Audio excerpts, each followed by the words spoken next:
The protagonist of this story had only one desire in life: to reach the very peak of martial arts. But as time went on, he realized that even if he spent his entire life training, it would never be enough to achieve his dream. He simply wasn't destined to reach the summit of martial mastery. Still, because of his deep desperation, he refused to give up. He decided to chase an ancient legend. A tale from long ago about a divine dragon that guarded a golden fruit said to grant immortality to whoever consumed it. After a fierce and deadly battle against the divine dragon guardian, he finally reached the sacred place where the legendary fruit was said to grow. He could hardly believe it. The golden fruit of legend was real. Its radiant golden light illuminated the surroundings, exuding a mysterious divine aura. Exhausted from the long fight, he sat atop the corpse of the slain divine dragon, his eyes fixed on the glowing fruit. After catching his breath, he slowly stood and approached the tree. Confidence filled his chest. With this fruit, he believed, he could finally reach the peak of martial arts that he had dreamed of all his life. Without hesitation, he plucked the golden fruit and began to eat it. The moment he swallowed, a strange and powerful energy surged through his body. His veins throbbed, his blood boiled, and his entire being trembled as if being reforged by divine power. It was then revealed that this man's name was Gilphus L. Dragon, the one hailed as the strongest human in the entire world. But decades later, Gilphus L. Dragon had grown old. Now lying weakly on his bed, he was surrounded by his children and grandchildren. They whispered that his time was near and that they must accept that he would soon pass away. His eldest son, Gilliam, held his father's hand tightly. Gilphus, the current head of the L. Dragon family, told his son that he didn't want to see sadness on their faces, that his time had simply come. Gilliam forced a smile, his voice trembling as he said that the manor had already grown gloomy when their mother passed away, and it would be even lonelier once their father was gone. But Gilphus gently reminded him not to let weakness consume him, not to be swallowed by grief. Then, as silence filled the room, Gilphus thought back to the golden fruit. He admitted to himself that in the end, perhaps no one could truly believe in the myths of the ancient world. Yet he still felt fortunate, for he had lived long enough to have a family of his own. He told his loved ones that he had lived a long and fulfilling life, and that he had no regrets, but deep inside he knew it was a lie. Even now, he still couldn't let go of his dream. If only he had more time, he would continue to pursue the peak of martial arts, the dream that had eluded him all his life. And so, in his final moments, he held onto that desire until his last breath. However, in a completely unexpected twist, Gilphus opened his eyes once again. Confused, he wondered if he had merely fallen asleep. Everything felt strange. His room was different. His body felt light, and his surroundings unfamiliar. When he finally looked at his hands, his eyes widened in disbelief. "These aren't my hands. Am I a baby?" He quickly realized he was in a bizarre situation. But as a 10-star level martial artist, he questioned how anyone could have done this to him without him noticing. Then, a thought struck him. The divine dragon and the golden fruit. He finally understood. The fruit's effect wasn't immortality, but reincarnation. Though unexpected, the realization filled him with joy. He had been granted another chance, a second life, to reach the peak he failed to attain before. Soon he noticed he wasn't alone in the room. When he looked around, he realized he was inside the annex of the L. Dragon Manor. Somehow, he had been reborn into the same family. He then noticed that the room was filled with other infants. Just as he was wondering why there were so many babies here, a group of maids entered, carrying baby bottles. But strangely, instead of milk, they carried a red liquid. Gilphus watched as the maids poured the crimson substance into the bottles. He thought they were about to feed the infants, but suddenly, one of the maids carried out a goblin. They forced the bottle into the goblin's mouth. Moments later, the goblin began to tremble violently. A red light burst from its body, and then it exploded into a shower of blood, splattering across the room. Gilphus froze in shock. Fear and confusion filled his mind. What in the world is happening here? One of the maids calmly said that the mixture would be safe if they adjusted the right amount of water.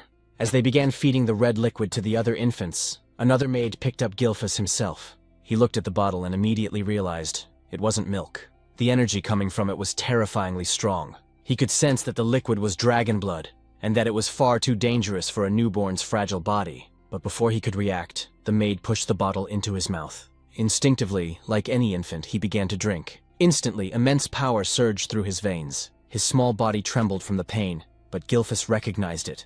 The blood of ancient dragons was coursing through him. He thought, this is dangerous, but maybe this is also an opportunity. At first, he considered stopping, but then he realized, if he could absorb this power, he might surpass even his former self. He might finally reach the true summit of martial arts. With fierce determination, he continued drinking the dragon's blood. His veins bulged, his body convulsed in agony, but his will remained unbroken. "Don't underestimate me," he thought. "I am Gilfus Eldragon." He repeated the words in his mind like a mantra, enduring the pain until miraculously, he overcame it.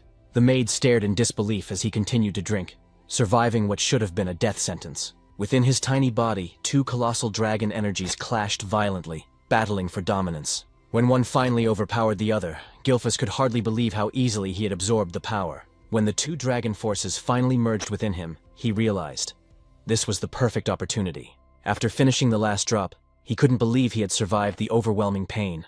His body hadn't exploded. Instead, it had adapted. He noticed a few other infants had also survived, which made him smirk inwardly. So, he thought, never underestimate the survival instincts of a newborn. But as expected from a baby's body, exhaustion soon overcame him. His eyelids grew heavy, and despite his triumph, Gilfus Eldragon, the strongest human reborn, slowly drifted into sleep. After 7 years, he was now undergoing intense physical training. While doing one-handed push-ups, a massive boulder was balanced on his feet. When he finally reached his 1000th count, he kicked the boulder upward, and as it came crashing down onto his back, Gilfus couldn't believe the strength his body now possessed. Gilfus Eldragon, the former family head of the Eldragon clan, now lived under a new name, Zeke Eldragon. Zeke thought about how he had achieved such physical power at a young age, realizing it was all thanks to the ancient dragon blood flowing in his veins. It was said that every being in this world possessed something called a source of power, but the ancient dragon blood that had been given to them as infants contained a tremendous amount of that power. Those who survived drinking it developed bodies far stronger than ordinary humans. With the divine dragon source of power within him, Zeke knew he had already surpassed the limits he reached at the same age in his past life. And since he was the only infant who had managed to drink an entire bottle of ancient dragon blood, his body underwent a drastic transformation, one even he did not expect. Yet despite his progress, what frustrated him most was that he remained a mere 1 star. He had trained relentlessly, expecting to reach at least 4 stars by now. The star was the measure of one's source power. In this world, the human body was said to resemble a universe. The more stars one had floating within that inner universe, the stronger they became. However, as the number of stars increased, so too did the difficulty of reaching the next level. In his past life as Gilfus Eldragon, Zeke had achieved the unimaginable, 10 stars. He was the only person in the world to ever reach such a level. "Time really flies," Zeke muttered. He was now 7 years old. We learned that he was an illegitimate child of the current Eldragon family head. His mother had died when he was still an infant, and to this day he had never even seen his father's face, something he considered deeply irresponsible. What shocked him most was the realization that 1,000 years had already passed since his reincarnation. He thought that reincarnation itself was already unbelievable. But after 1,000 years, the world had changed. It had become a true survival of the fittest era. The greatest proof of this was the practice of feeding infants the blood of ancient dragons, followed by a ritual known as the Dragon Trial. Only those who survived both the drinking of dragon blood and the Dragon Trial were deemed worthy to receive education and training as Eldragon warriors. Naturally, Zeke should have been one of them. Yet, whenever he asked the servant assigned to take care of him why no instructor had ever been sent to train him, the servant would only say that he wasn't allowed to answer such questions. Even after turning 7, Zeke had never received a single lesson. "Isn't that strange?" Zeke wondered aloud. Every child who survived the Dragon Trial was supposed to begin combat training. Everyone except him. Day after day, he lived alone with only a servant by his side. When he confronted the servant about it, the servant merely asked what was wrong with that arrangement. Zeke sighed and said that for now, conditioning his body was more important than combat training anyway. After all, he could teach himself if he wanted to. He had once been a 10-star warrior in his past life. Zeke then requested information about the other surviving infants or anything about the main family that could help him. But once again, the servant refused, saying she wasn't permitted to disclose such information. Frustration clouded Zeke's face. "Will you always refuse to answer me?" he asked sharply. The servant's firm and repeated that she couldn't speak of such matters. "Isn't it cruel?" Zeke asked bitterly. "Treating me like this?" But the servant explained that he was only following orders, her duty being to attend to Zeke's daily needs, nothing more. The servant, a 3-star level practitioner, could have easily taught Zeke basic combat techniques. Yet Zeke had no interest in such trivial lessons. After 7 years of living with this maid, he had grown used to the same lifeless responses. Finally, Zeke decided to leave and head into the forest. The servant said nothing, merely watching as Zeke walked away. "So, she's really going to let me go?" Zeke thought, a hint of irritation in his tone. Deep in the forest, Zeke uprooted wild poisonous herbs and ate them without hesitation. As before, the taste was vile, but this was part of his training method. Then suddenly he noticed something. He took a deep breath, forcing himself to stay calm as he repeated to himself, "Be patient, be patient." He could feel someone, or something, watching him from afar, observing his every move. No matter how hard he tried, he couldn't shake the presence. After a few moments, Zeke sighed. "They followed me all the way here, huh?" When he could no longer stand it, he called out, "You might as well come out if you've got something to say." Then he moved into the tall grass, hiding himself. Moments later, while crouched in the grass, Zeke sensed a dark, oppressive aura nearby. When he looked toward the source, he saw a creature known as an anger boar. What is that aura? He wondered. The black mist surrounding the beast was something he had never seen before, not even 1,000 years ago. As the anger boar grazed on the grass, Zeke suddenly stood and revealed himself, startling the beast. It charged at him immediately, and rather than fear, a smile formed on Zeke's face. He was genuinely thrilled to fight it. The boar lunged forward, but Zeke swiftly dodged, gathering golden energy into his fist. With a powerful strike, he unleashed an explosion that tore through the anger boar's body. He couldn't help but grin at the sight. His attack had been far stronger than he expected. Even as a 1-star, his power surpassed that of most practitioners at the same level. Hoisting the slain creature over his shoulder, Zeke muttered, "It'll be even better once I raise my star level." He was tired of 7 years of being ignored and isolated by the Eldragon family. He wondered if it was time to leave and travel on his own, maybe even venture toward the ocean. Meanwhile, in the distance, a cloaked man watched from the shadows. "What's going on with that boy?" he muttered. Even without formal training, he's reached 1-star level, and he killed that anger boar with a single strike. What puzzled the man even more was how Zeke managed to sense his presence. "That child isn't ordinary," he said quietly. He recalled that Zeke's mother had died young, and his father, the current family head, had shown no interest in him. Without proper guidance, the boy shouldn't have grown this strong. Still, as the son, illegitimate or not, of the Eldragon head, Zeke was bound to remain under the clan's watch. That was why someone like him had been assigned to monitor the boy from the shadows. An illegitimate son, yet the blood of the family head runs through his veins, the man whispered. Could that be why he's so strong? Uncertain, he chuckled softly. That kid will be interesting to watch in the future. Then, he disappeared into the darkness. Back at Zeke's home, the boy was packing his belongings, ready to set off on his journey. But suddenly, he sensed several powerful presences outside. 3 4-star practitioners and 1 5-star. What are they doing here? He thought, stepping quietly to the door to listen. From their conversation, he heard them talking about how fresh and clean the air was in such a remote place, and how peaceful it was since there were no nearby rifts. Hearing this, Zeke concluded that they weren't assassins. They didn't sound like bad people at all. Deciding to confront them directly, he opened his door and asked, "What business do you have here?" The group froze in surprise. Then Zeke noticed the emblem embroidered on their clothing, the mark of the Eldragon clan. "Eldragon?" he muttered under his breath, wondering what they wanted from him. The men quickly bowed.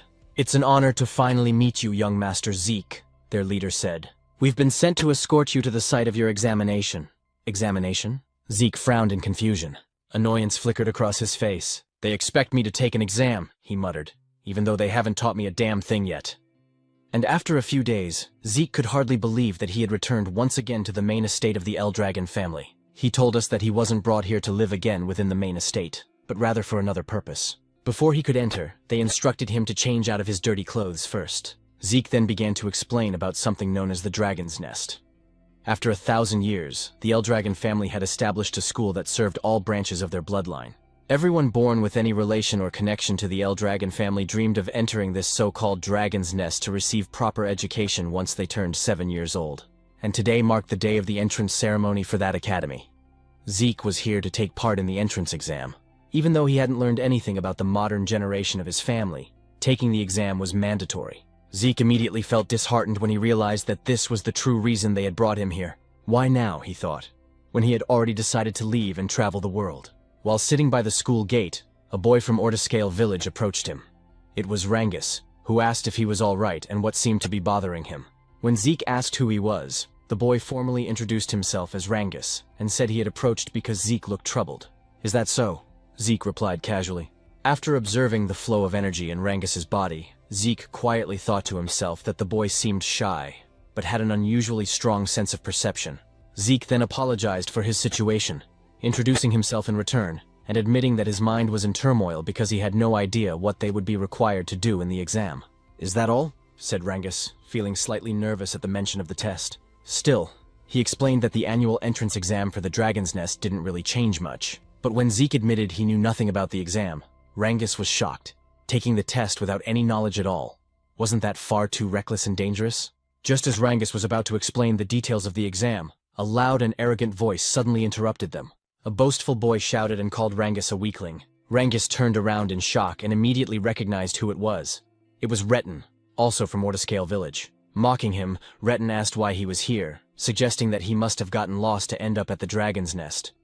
He even told him it would be better to go home before he got hurt. "I'm here to take the entrance exam," Rangus replied, though his voice trembled as Retin drew closer, asking if he was seriously going to take the test. Retin clutched his stomach and burst out laughing, saying it was impossible for him to pass. He even insulted Rangus's father, saying, "Your father's a pseudo-dragon, right? What could the son of a pseudo-dragon possibly accomplish?" Rangus's fists trembled as he held back his anger. But Zeke noticed everything. Then it was explained to us that the L-Dragon family followed an absolute hierarchy. The ranks were as follows: novice whelp dragons, regular soldier child dragons, captain-level adult dragons, executive elder dragons, also known as elders, and at the very bottom were the pseudo-dragons. Those who had failed to enter or graduate from the Dragon's Nest, considered immature and incomplete dragons. Yet Rangus had long dreamed of proving that even if they were called pseudo-dragons, they were still dragons nonetheless. Zeke was surprised and asked why Retin was so sure Rangus would fail the exam even before it started. "Who the hell do you think you are?" Retin snapped, asking if Zeke had a problem with him. Zeke calmly said he was merely curious why Retin was so confident Rangus couldn't pass. Retin pointed at Rangus and shouted that the reason was obvious. He was just a weakling. Zeke tilted his head and asked if he really said Rangus was weak, because from what he could sense, Rangus seemed even stronger than them. Hearing that, Rangus's eyes widened in disbelief. It was the first time someone had stood up for him. The arrogant boys grew angry and asked if Zeke was seriously claiming they were weaker than a pseudo-dragon, a being they saw as inferior. But before things could escalate, a man arrived and drew everyone's attention. He was the adult dragon examiner, announcing that the Dragon's Nest entrance exam was about to begin, and that all participants should register to receive their numbers. As Retin left, he glared at Zeke and warned that he wouldn't forget his face. Zeke sighed and said there was no need for anger, remarking that the children of this generation seemed to have such short tempers. Rangus quickly replied that wasn't that strange, since they were about the same age. Rangus added that anyone would be angry if told they were weaker than him. "Is that so?" Zeke muttered lightly. Since the entrance exam was mandatory, they had no choice but to take it. Though Zeke was surprised when Rangus said it was actually possible to skip the test. Zeke's eyes widened, and Rangus realized Zeke truly didn't know anything about it. Rangus advised him that it might be better to withdraw now before he got hurt. But Zeke replied confidently that a genius like him would never withdraw from a challenge. Rangus could only shake his head and say that Zeke was overly confident despite knowing nothing about the exam. Zeke simply laughed and said that whatever the test may be, they should hurry since it was about to start. Rangus had no choice but to agree. When they arrived at the testing grounds, the examiner announced that the exam was simple. To pass, they only needed to scratch the stones placed behind him. However, no other weapons were allowed except those provided by the academy. Still, they were free to use their bare hands if they wished, but each participant only had 3 attempts. "That's it?" Zeke said, sounding unimpressed. After surviving the dragon trial when they were still infants, he expected something far more terrifying and intense. But this seemed disappointingly simple. The examiner then called the first participant and instructed him to begin. The boy, nervous but determined, struck the massive stone with all his strength. The sound of metal clashing against rock echoed loudly, ringing in their ears. But to everyone's shock, the boy's sword snapped in half, and the recoil shattered his arm. Zeke was stunned at what he saw. As the boy writhed in pain, the examiner calmly said that he still had 2 remaining attempts, and asked if he wished to continue. But since the boy could no longer stand, the examiner declared him failed and ordered the others to clean up the area. As the injured participant was dragged away, the next number was called. Rangus trembled in fear at what he witnessed, while Zeke grew annoyed. "So this is what they call an exam?" he muttered. He then asked what kind of stones they were using. It was explained that the stones possessed regenerative properties. Any scratches would vanish in an instant. Moreover, they could reflect physical force 100-fold when struck with power. Zeke immediately said that such materials were far too excessive for an entrance exam. But Rangus explained that it was still possible to scratch them if one could properly circulate their source power throughout their entire body before attacking. "I see," Zeke said. He realized that the circulation of source power was far more important than martial arts skills in this exam. After glancing at the other participants, he thought that only a few would be able to pass, including those arrogant boys. As the exam continued, more and more failed than passed. Many were injured badly due to the stone's ability to reflect ordinary physical attacks. Then, after a few moments, the examiner called out Zeke's number. "It's my turn," Zeke said with a calm smile. Rangus, still nervous, asked if he really had no intention of withdrawing. But Zeke simply walked forward, telling him not to worry. As he approached the examiner, the man's eyes widened in shock. Zeke's aura began to flare up, faintly revealing the might from his previous life as Gilphus. The examiner told him to step forward and choose a weapon, but Zeke said it wasn't necessary. His fists alone would be enough. The crowd murmured in disbelief. No matter how skilled he might be in circulating source power, they thought, there was no way he could scratch the stone with his bare hands. His fists would surely shatter instead. Some of them said that not only Zeke's fists, but also his arms would be destroyed, which made Rangus extremely nervous for him. Along with his fear came anger toward himself, thinking he should have forcibly stopped Zeke to prevent him from getting hurt. The examiner then gave the signal to begin. As Zeke approached the massive stone, he placed his hand on it, noting that this was the first time he had ever seen such a material. He thought to himself that it must have been formed over 1,000 years ago. And even now, there were still many things about the current generation that he didn't fully understand, but that didn't matter anymore. He immediately gathered his source power into his fist. While Rangus trembled with anxiety about what might happen to Zeke, our protagonist was actually filled with excitement, because for the first time, he could use his full strength. He decided to use the mysterious stone to measure his current power. Rangus's eyes widened once more as Zeke unleashed the first form of the Dragon Destruction combat technique, Burst Strike, against the stone. A tremendous surge of energy erupted from the impact. Fragments of the shattered rock flew everywhere, and the violent wind from the blast sent dust and debris swirling through the air. In awe yet on guard, Rangus quickly shielded himself from the aftermath, while the examiner's eyes widened in disbelief at what he had just witnessed. As the dust began to settle, Zeke stood there with a smile on his face, remarking that the technique he used still seemed too much for his current strength. Despite the severe injuries to his hand, he laughed at himself, realizing he still needed much more intense training. The other participants were speechless at what they had seen. Retin looked both shocked and annoyed that Zeke had destroyed the enchanted stone. A woman watching commented that Zeke was truly interesting. While the others still couldn't get over what had happened, Zeke waited happily for the examiner to announce the results, but the examiner was still in shock. The stone Zeke had destroyed was known to regenerate itself, and the only ones capable of breaking it were supposed to be those who had already reached the 4-star level or higher. Yet now, a mere child stood before him, having done what seemed impossible. "He's just an illegitimate son," the examiner muttered to himself, then wondered if Zeke's ability came from the blood of the family head that still flowed within him. He also realized that the technique Zeke used seemed strangely familiar. Still dazed, the examiner didn't respond right away, so Zeke called out to him impatiently, asking for the result. Snapping back to his senses, the examiner finally declared that Zeke had passed the test. One of the examiners then handed Zeke a small bottle containing a green liquid. Curious, Zeke asked what it was, but the man only asked if he could leave already since Zeke was blocking the area. Annoyed, Zeke frowned and muttered if everyone in this generation was this rude. Before he could complain further, Rangus ran up to him with excitement, praising Zeke's performance. Zeke proudly grinned and said it was nothing but peanuts. Zeke then asked what the liquid was, and Rangus explained that it was a healing potion, the standard potion of the Eldragon family. "Healing potion?" Zeke repeated. Rangus confirmed it, but since Zeke was an illegitimate son of the family, he suspected it might be poison. However, since Rangus had vouched for it, he wondered if it might actually be a spiritual medicine. The elixir, known as Cloud-Piercing Clarity Wood, was made from extremely rare materials, herbs found only in secret realms, along with the pure source power of divine beasts and the essence of elusive phantom beasts. When used, it could heal not only fresh wounds but also old scars and injuries. On top of that, it could enhance one's source power. Because the ingredients were so rare and the process so complex, such elixirs were rarely seen. After drinking it, Zeke was amazed by its immediate effect on his body. "Is this really a spirit medicine?" he asked Rangus. Rangus replied that he didn't know what spirit medicine meant, but he was certain that the Eldragon family's potions were of far higher quality than any commercial ones outside their domain. Rangus then asked if the potion's effect surprised Zeke that much.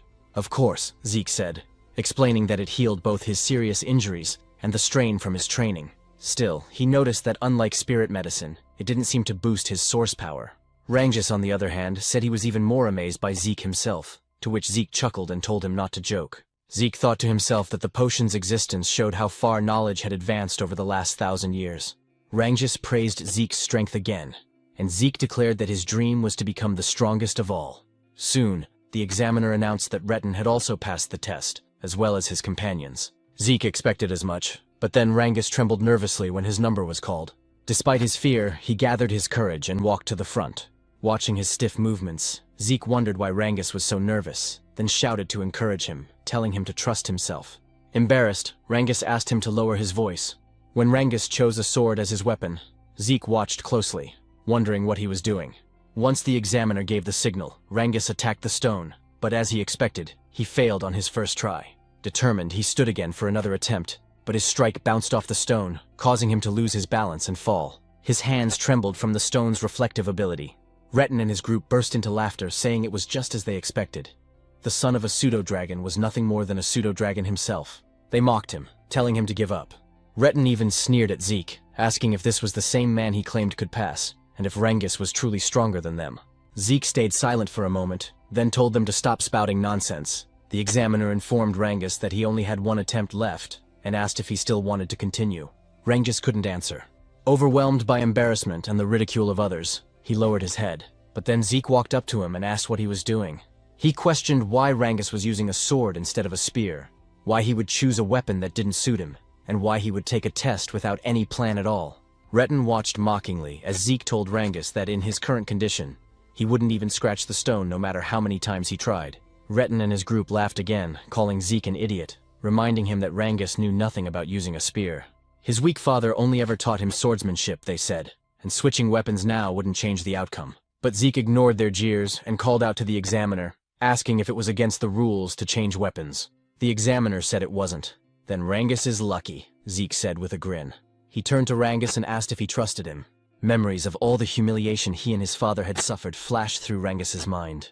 Gritting his teeth, he stood tall and said he would trust Zeke. He would fight with a spear just as Zeke told him to. Rangus told us that his father never managed to enter the dragon's nest. Because of that, people called him a pseudo-dragon and laughed at him. But despite all the humiliation, his father endured everything just to raise Rangus properly. That's why Rangus swore to prove to everyone that he, Rangus, the son raised with care by his father, is also a true dragon. He stood up once more, gripping the spear tightly in his hands, and declared that today, he would prove that neither he nor his father were fake dragons. He also realized that if he tried again with a sword, the result would only be the same as before. So this time he decided to trust Zeke completely. The only problem was that he didn't know how to use a spear. Zeke called out to him, and as he pointed toward the enchanted stone, he told Rangus that there was nothing else he needed to do. Just thrust the spear straight into the stone without thinking about anything else. Just pierce it straight through, Zeke said firmly. Rangus tightened his grip on the spear. He knew that under normal circumstances, stabbing the stone directly wouldn't cause even the slightest damage, especially since it had a strong regeneration element. But Zeke was the first person to ever stand up for him, even though they had just met that very day. It was something new and unfamiliar to him, but because of that, he chose to place his full trust in Zeke and believe in his own strength this time. He gathered his source power into the spear and immediately noticed something strange. For years, he had wielded a sword, yet he had never managed to wrap it in this much source energy, something he was now effortlessly doing with the spear. With a determined shout, Rangus unleashed his full power and struck the stone with everything he had. Retin nearly died laughing, saying exactly what he had predicted, that changing weapons wouldn't help him pass the test. But Rangus didn't stop. He felt something different, something powerful. The spear in his hands felt like an extension of his own body. Then, as he drove the weapon forward with all his strength, the spear pierced through the enchanted stone completely. The shock on Retin's face and those of his companions was priceless. Even the examiners couldn't hide their astonishment, delighted by what they had just witnessed. Rangus hadn't just scratched the stone. He had pierced straight through it. Zeke immediately praised him, while Rangus himself could hardly believe what he'd done. Even after the examiner officially declared that he had passed, Rangus still asked in disbelief if he had really succeeded. Zeke smiled, wrapped an arm around his shoulder, and confirmed it. Overwhelmed with joy, Rangus nearly cried as he hugged Zeke tightly, shouting over and over that he had done it, that he had passed the test. Retin's group, however, refused to believe it. They called it luck, but Retin himself stayed silent, shaking with rage. He couldn't accept that, just as Zeke had said. Rangus was actually stronger than them, and that his result was far better. The examiner then announced that the test had officially ended. Afterward, he declared that the entrance ceremony would begin shortly. Zeke immediately asked if the test was truly over. Rangus replied that it seemed so, but added that there would probably be more tests once they entered the dragon's nest. Soon, a group of men emerged from a dark hallway. When they stepped into the light, the examiner announced that the head of the Eldragon family would now deliver a speech to congratulate those who passed. The moment Zeke saw the man, he asked who the person with the cold, dark expression was. Rangus, clearly nervous, replied that it was the family head himself. "That's the family head?" Zeke said. "Why does he look like that? He's not even smiling. He looks colder than ice." Rangus immediately covered Zeke's mouth, whispering that it would be best if he stayed quiet, repeating his plea for him to stop talking. Zeke nodded. When he looked again at the group, he remarked that these people represented the current power of the Eldragon family. Some of them were at the 7-star level, while others were 6-star. To Zeke, their strength was impressive, especially since the current family head, Balza Eldragon, was an 8-star level powerhouse. 1,000 years ago, only a handful of people had ever reached that level. Still, Zeke wasn't sure how many existed in this current era. "I don't like this family head," Zeke muttered. But before he could say more, Rangus tried to hush him again. Zeke sighed and thought to himself that he never expected this man to be his father in this lifetime. A dark, fiery aura radiated from Balza's body, making the entire area feel heavy. The examiner quickly ordered everyone to stay silent because Master Balza was about to speak. When Balza stepped forward, he uttered only a few words. They must all strive to become the flesh and blood of the Eldragon family. As he spoke, the terrifying pressure of his aura spread across the hall.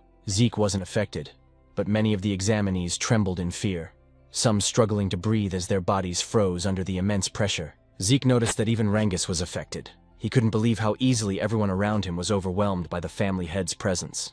More than that, Zeke could sense an intense hatred hidden within Balza's aura. He didn't know the reason behind it, but even so, he couldn't bring himself to like the man who was supposedly his father. When Balza turned away, another man stepped forward and drew everyone's attention. He had blonde hair and cheerfully thanked Balza for his words. He then said that Master Balza had high expectations for them all, and that just like his master, he would also keep his own speech short.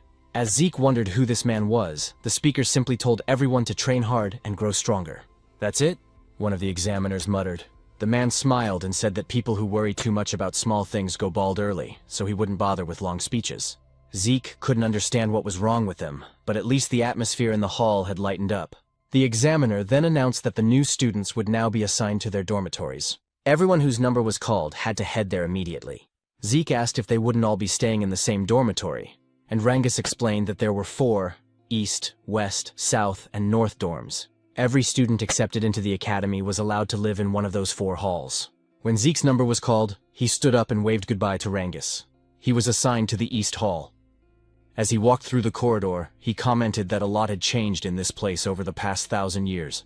After finding his room, he said that he must have gotten lost since it took him a while to arrive, and his roommate had probably gotten there first. When he opened the door, he cheerfully greeted his new roommate and apologized for being late. He then said that from today on, they'd be sharing the same room. But to his surprise, his new roommate turned out to be none other than Rangus himself. Zeke couldn't help but laugh, saying it seemed like fate kept linking them together. He asked if there was anything else scheduled for the day, and Rangus confirmed that their training would start tomorrow. "Is that so?" Zeke said casually, prompting Rangus to ask if he hadn't listened to the examiner's earlier explanation. Zeke admitted that he hadn't, on purpose. Rangus sighed and said they should get some rest early, since training would begin the next day. As Zeke gazed out the window, he thought about his plan to escape from the Eldragon family and travel the world. But after what he'd learned about the enchanted stone with regenerative properties and the healing potion, he realized he had discovered many interesting things during the exam. If he truly wanted to understand all the changes that had taken place over the past 1,000 years, he thought, then maybe staying with the Eldragon family for a while wouldn't be such a bad idea after all. A month passed at the academy, and their training continued to grow harsher. Holding heavy dumbbells in both hands, the instructor explained that the dragon's breath he was teaching them was one of the most important techniques ever created by the 15th Eldragon family head. After reminding them that they had to master the technique under any condition, the instructor's attention was drawn to a few students. Some of them, he noticed, had already mastered Dragon's Breath, especially the young woman he called Master Lika. Her overflowing energy suggested that she was close to reaching the 2-star level. But aside from her, one other student caught his eye, and he could hardly believe what he was seeing. Zeke was training while not only holding the dumbbells, but also balancing large stones on his head and arms. The instructor stared in disbelief and muttered to himself that the blood of the family head truly ran in Zeke's veins. However, it was said that no one had ever taught Zeke anything since he was a child, which is why everything he was witnessing now felt unfamiliar to him. Zeke, on the other hand, couldn't believe that the technique he once called the Dragon King's breathing technique had been further developed by the succeeding family heads, and that it was now being taught to other branches of the family as well. According to Zeke, breathing techniques were methods that gathered the source power from the surroundings into the body. Once circulated, this source power would strengthen a person's own inner energy. The effectiveness of such techniques depended on an individual's ability and intellect. That was why the great families of this world kept their techniques secret, never allowing them to be learned by outsiders or those not belonging to their bloodline. Zeke also realized that the dragon's breath was a safe and simple technique, easy enough to master, but it was useless to him if it could only be used while resting. His own version of the breathing technique allowed him to manipulate the surrounding source power even while moving. Because of that, it was far more complex and powerful in actual combat, but also much harder to learn. Only a few had ever mastered it. He thought the current generation must have simplified his original version, so that even the family's branch members could learn it, and that decision had clearly helped strengthen the Eldragon family. Zeke couldn't help but feel a strange satisfaction. He never imagined that the techniques he had discovered long ago would still have an impact after 1,000 years. It made him wonder if the other martial arts techniques he created had also evolved over time. Interesting, he muttered to himself, amused by the thought. Lika, meanwhile, quietly observed Zeke from a distance. Later, in the cafeteria, the other students were astonished by how much food Zeke was eating. As he continued devouring his meal, he noticed Rangus sitting silently across from him. "What's wrong?" Zeke asked. "You won't get strong if you don't eat." Rangus simply asked if Zeke didn't find his stamina strange. "That's it?" Zeke replied. "You just need to eat more if you want to get stronger.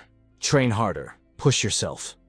He even offered some of his food to Rangus, but the latter politely declined, saying he'd had enough. As Zeke thought about how some of the students were already well trained even before entering the academy, a girl suddenly approached them. "You're quite impressive," Lika said, her tone calm yet confident. Zeke blinked.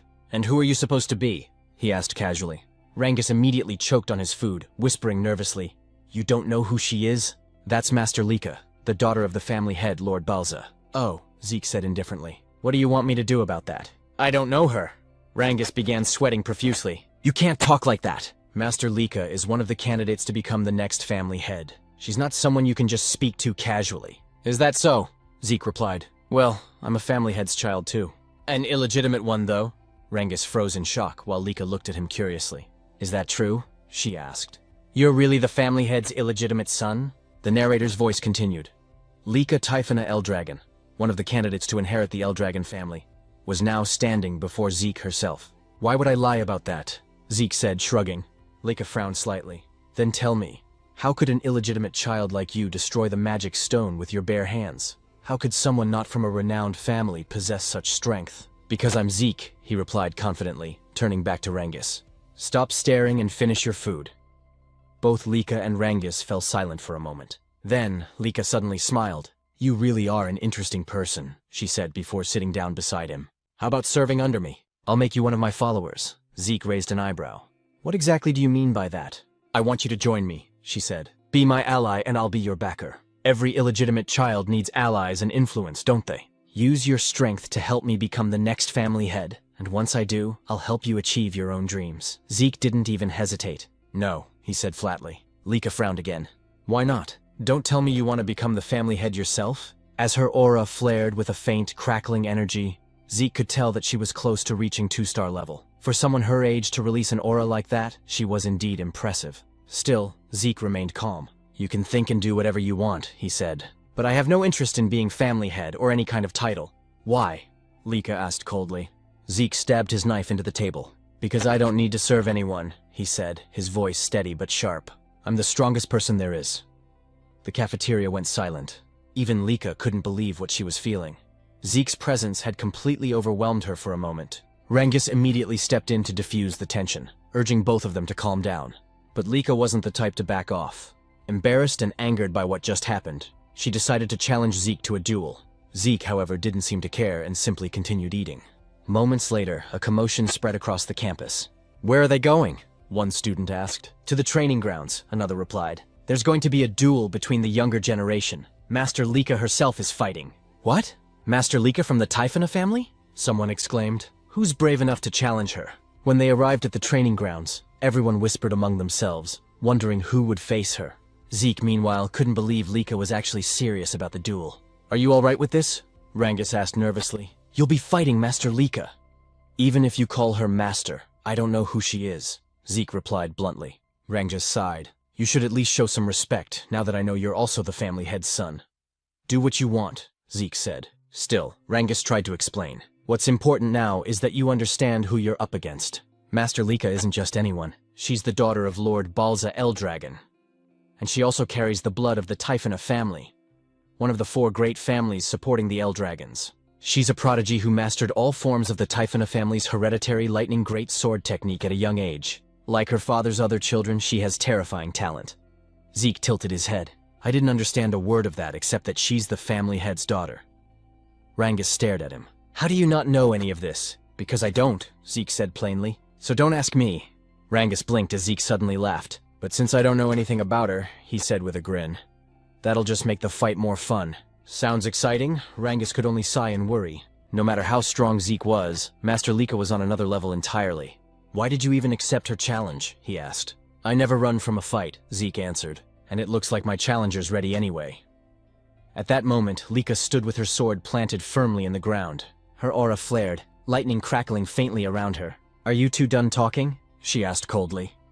Lika shouted, asking if they were finally done talking, and Zeke replied that he was ready. Rangus, trembling in fear and shock, immediately ran away from them, warning Zeke to be careful in their fight. Zeke then turned to Lika and asked why she was so determined to fight him. Lika explained that she wanted to become the next family head of the Eldragon family, and to achieve that, she needed to defeat Zeke and make him one of her followers. What do you mean by that? Zeke asked, wondering what his connection was to her dream of becoming the family head. Lika questioned him back, asking if he truly had no idea about the current situation of their family, and whether being an illegitimate child was the reason he was so unaware. Zeke simply answered that he didn't, admitting that his knowledge about their family was limited.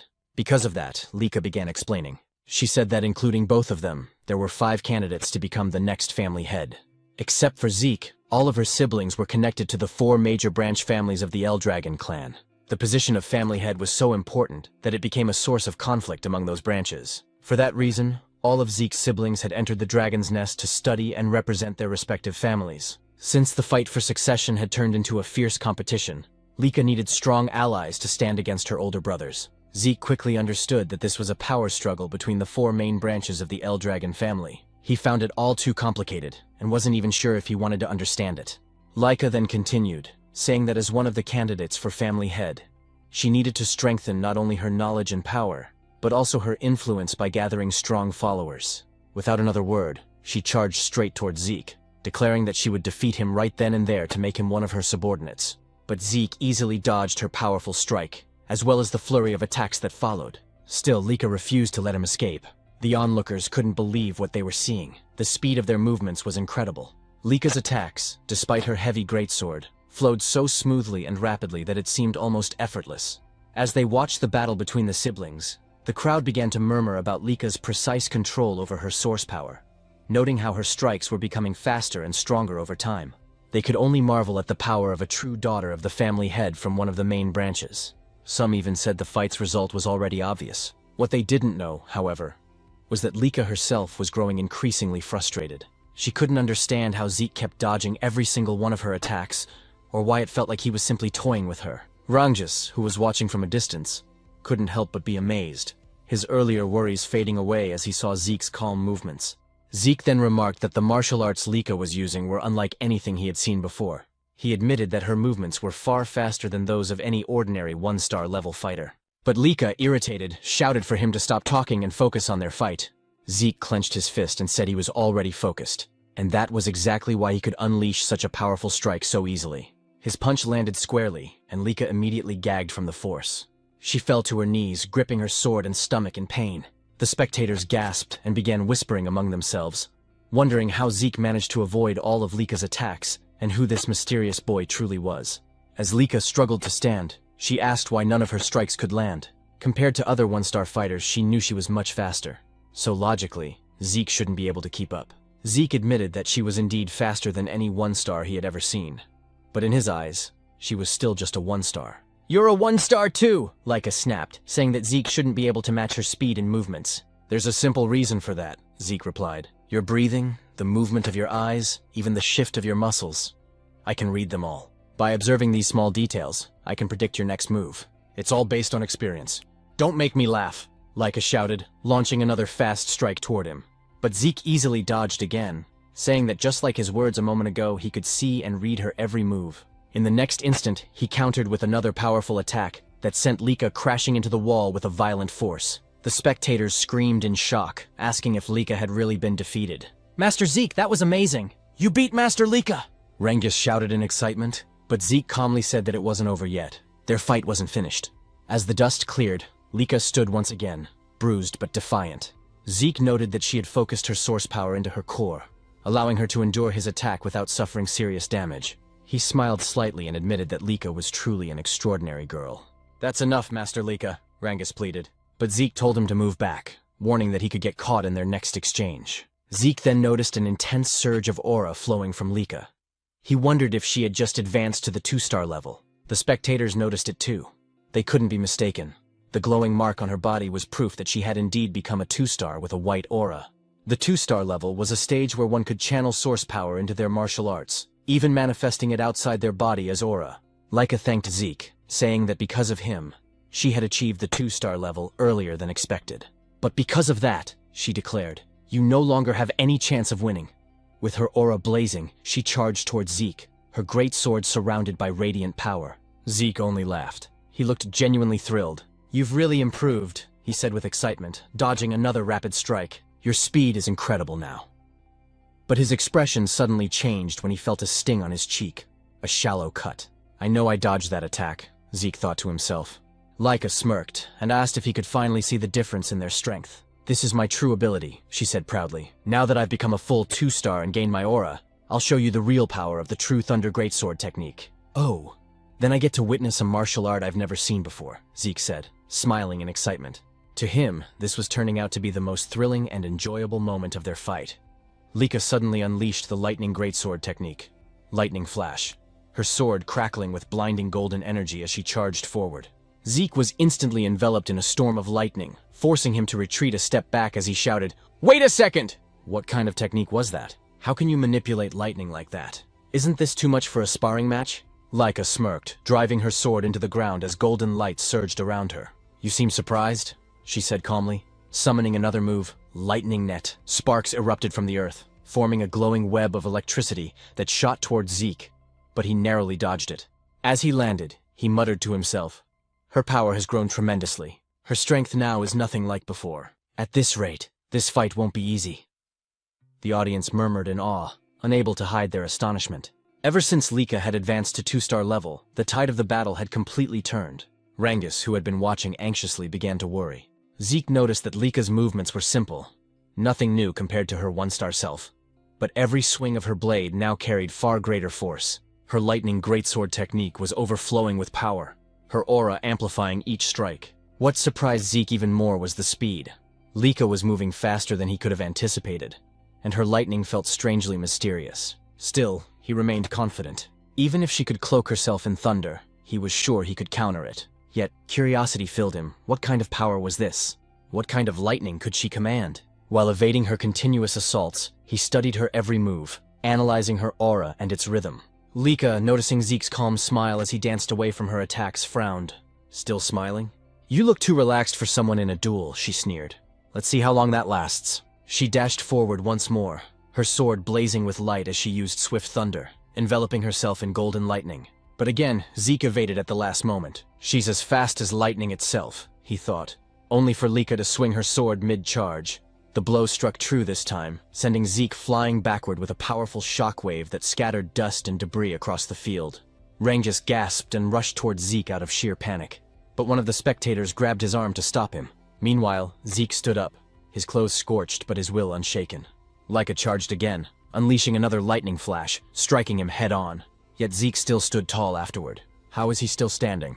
Lika muttered, her brow furrowed in disbelief. Rengus ran toward them, shouting, "Master Lika, stop!" "That's enough. We've already seen your strength." But Lika snapped back coldly. "Do you not understand, Rengus?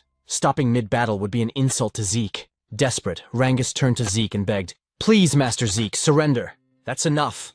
Lika chuckled. "He's right. Judging by your condition, surrendering would be wise. If you kneel and pledge loyalty to me, I'll stop." But Zeke only smiled silently. Lika's eyes hardened. "Even as an illegitimate child, you're truly a proud Eldragon," she said with a hint of mockery. She raised her greatsword high, her aura surging. "If that's what you want, then I'll use my full strength to end this." Lightning roared from the heavens as Lika summoned her first secret art, Heaven's Thunder. A colossal surge of golden energy descended, shattering the stones beneath Zeke's feet. Thunderbolts struck his body in a storm of divine fury. Rangus cried out in terror, watching his friend's body engulfed by golden lightning, smoke rising from his charred form. Lika drove her sword into the ground, exhaled deeply, and said softly, "I'm sorry, Zeke, but this is the end." But then, a voice echoed through the crackling air. "Is that so?" In an instant, a brilliant golden lightning aura exploded skyward. Lika's eyes widened in shock as she turned around. "Impossible. How can this be? How do you have a lightning aura?" she stammered. Zeke stood, smiling calmly as golden arcs danced across his skin. "So this is what you call lightning aura," he said casually. "If you're asking how I got it, I honestly don't know." His tone was calm, but his words sent ripples through the crowd. "Impossible," Lika whispered, unable to believe what she was seeing. Zeke smirked. "Truth is, I let you hit me on purpose. I wanted to study your lightning, how it flows, how it behaves. And somehow I learned to use it myself." "That's absurd," Lika snapped. Inwardly, Zeke explained to himself that he had deliberately taken Lika's attacks because her lightning intrigued him. While enduring her strikes, he continuously activated his Dragon King's breath technique. The strange resonance between his breathing and her lightning caused golden energy to gather in his body. Before he knew it, he could manipulate the lightning himself. Maybe Lika has a unique constitution, he thought. And judging from her family's great sword technique, it's likely their whole bloodline shares this lightning affinity. Zeke walked toward her confidently. "I never expected lightning-type source power to be this incredible." This duel turned out to be the perfect training. With a grin, he added, "Thanks to you, Lika.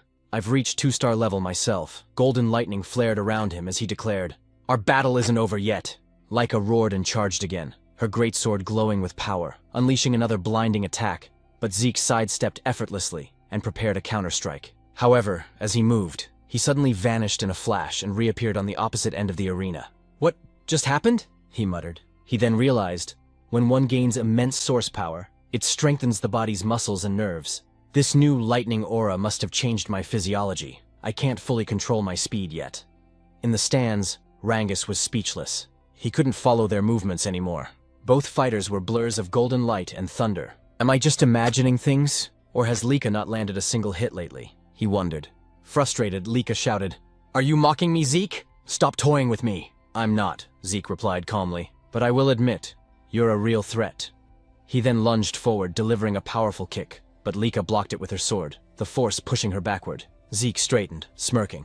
"I think it's time to end this."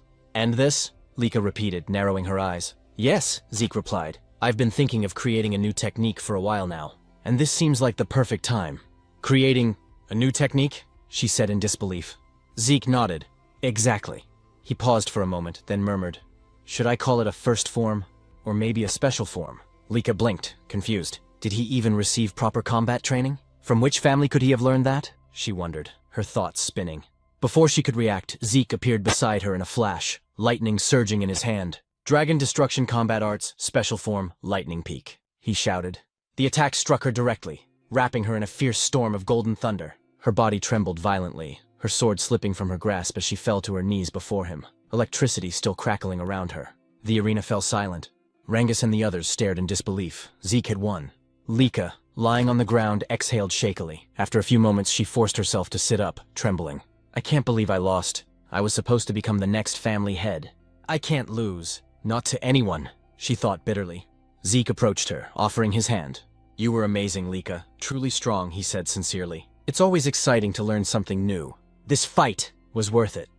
Smiling warmly, he added, "It'd be boring if this was the last time we fought. Let's have another sparring match sometime." Lika froze, her cheeks turning red as she stared at his outstretched hand.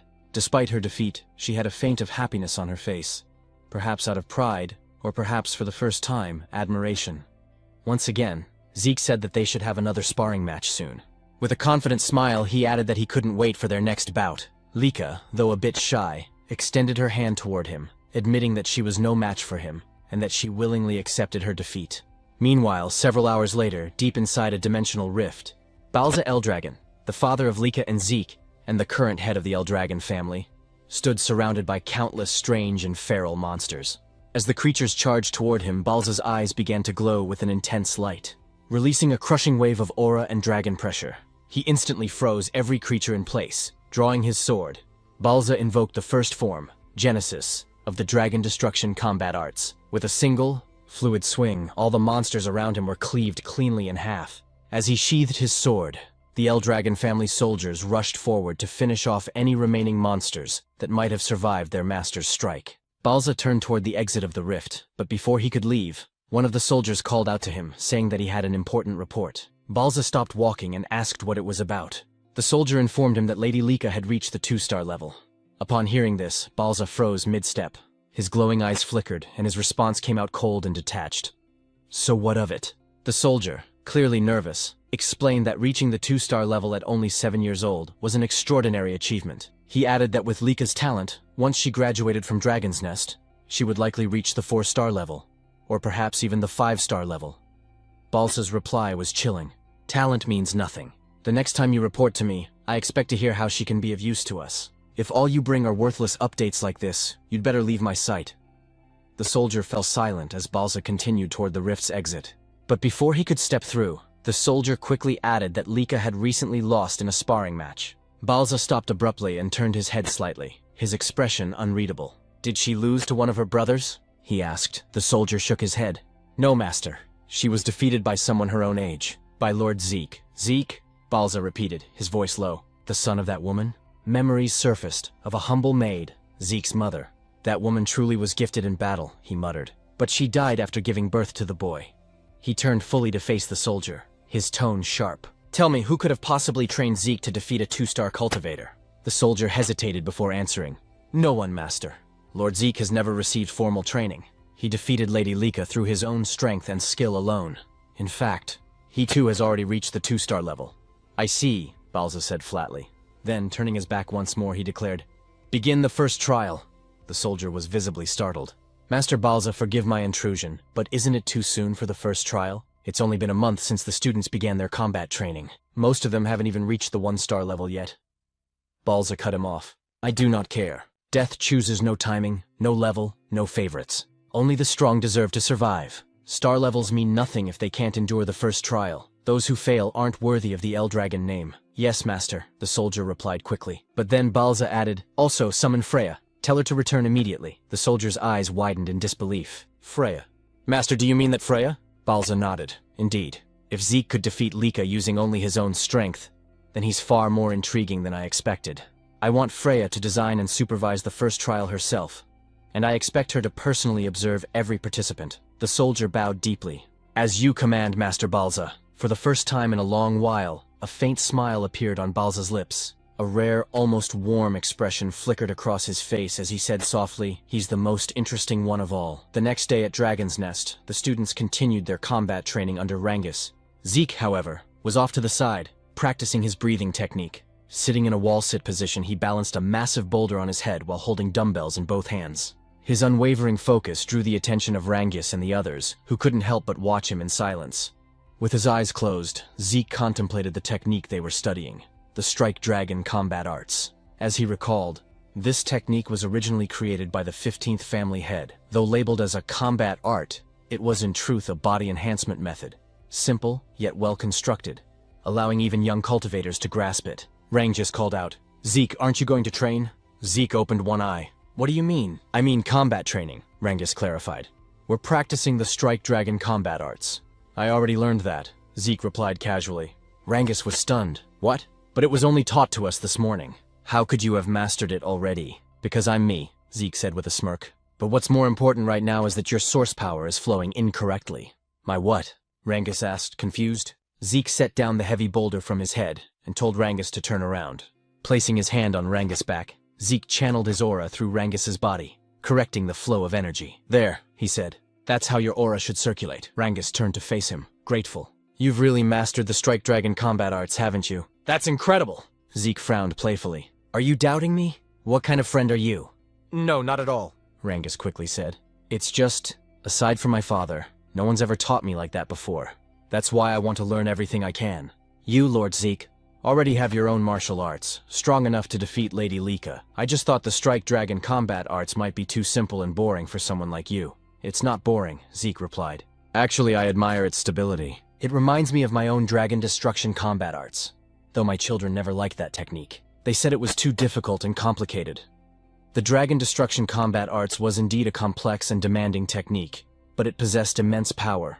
It consisted of 4 main forms, and during his battle with Lika, Zeke had created a 5th. Beyond that, there was even a secret, its final form, a terrifying and destructive ability, the same one he had once used to slay the Divine Dragon in his past life. He wondered silently how his descendants had handled his other dragon techniques over time. Perhaps they had modified them. The thought only made him more excited. Anyway, he said, since I've already mastered the Strike Dragon combat arts, I'll continue with my physical training. He smiled faintly. Everyone has their own way of learning techniques. But before he could continue, Rangus suddenly shouted his name. Zeke, please, teach me. I know it's a shameless request, but I want to get stronger. Even just a little. Zeke looked at him for a moment, then nodded. All right, I'll teach you. Rangus blinked in surprise. Wait, you mean it? You'll really teach me? Of course, Zeke replied. Why do you look so surprised? You were the one who asked. I just didn't think you'd agree so easily, Rangus said sheepishly. I'm not lying, Zeke said, and I know you're worth teaching. Just then, Lika approached them. Though hesitant, she spoke up. Zeke, I'd like you to teach me too. Rangus turned to her, startled. You too, Lady Lika? Is there a problem? She asked calmly. Honestly, I used to think that no one my age could defeat me. As a candidate to become the next head of the Eldragon family, I was confident in my power. But yesterday's match? It shattered my pride. I still don't know how you managed to use Lightning Aura, or how you wield it even better than I do. Zeke sighed. So now this is my fault? He muttered half-jokingly. Determined, Lika continued. I want to become stronger. Strong enough to defeat our older brothers. And you as well, Zeke. Please. Teach me. Zeke fell silent for a moment. Deep in thought. Since Zeke didn't answer right away, Lika asked if he was really fine with it, even though he was also a candidate to become the next head of the Eldragon family. Rangus agreed with her, realizing that even though Zeke was an illegitimate child, Balza Eldragon was still his father, which technically made Zeke one of the successors, whether he liked it or not.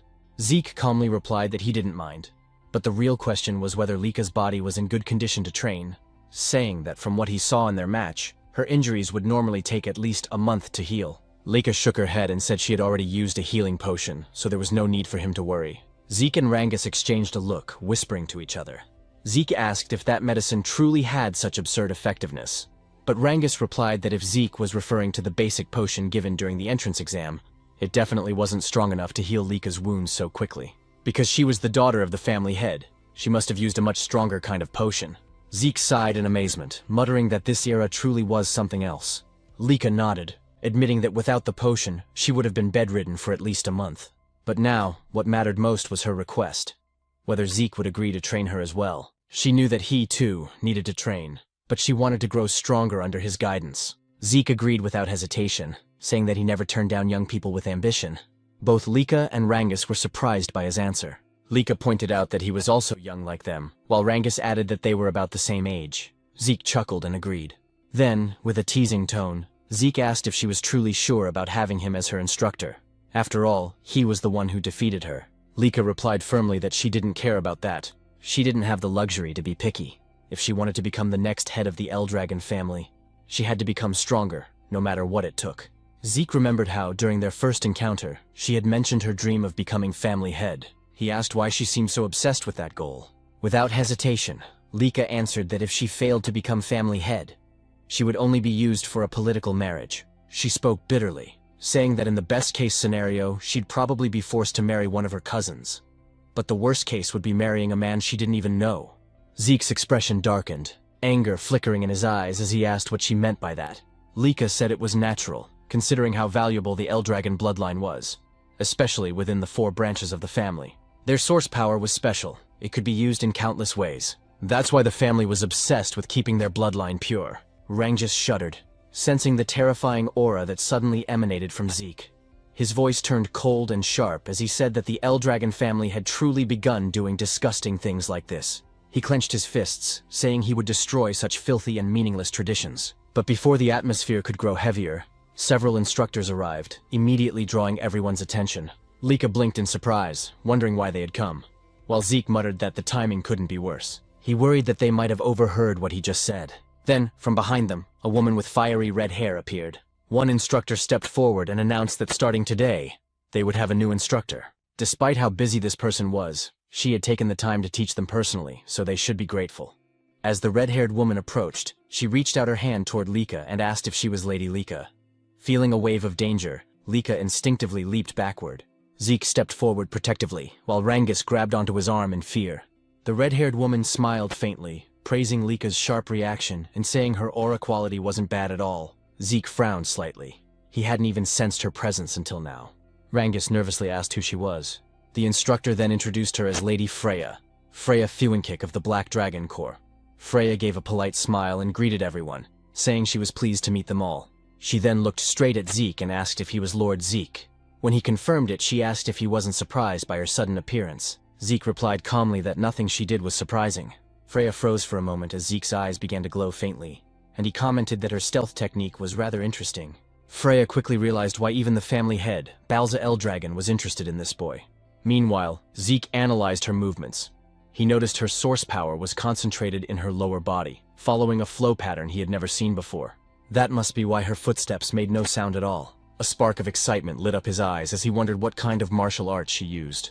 Freya then took command of the class. She confirmed that she would be their new instructor. The students began whispering among themselves in disbelief. Lady Freya, the Tempest Wind, was known as one of the strongest warriors in the family. The other instructor confirmed that Freya was a 6-star practitioner under the Black Dragon Corps, the elite unit serving directly under the family head himself.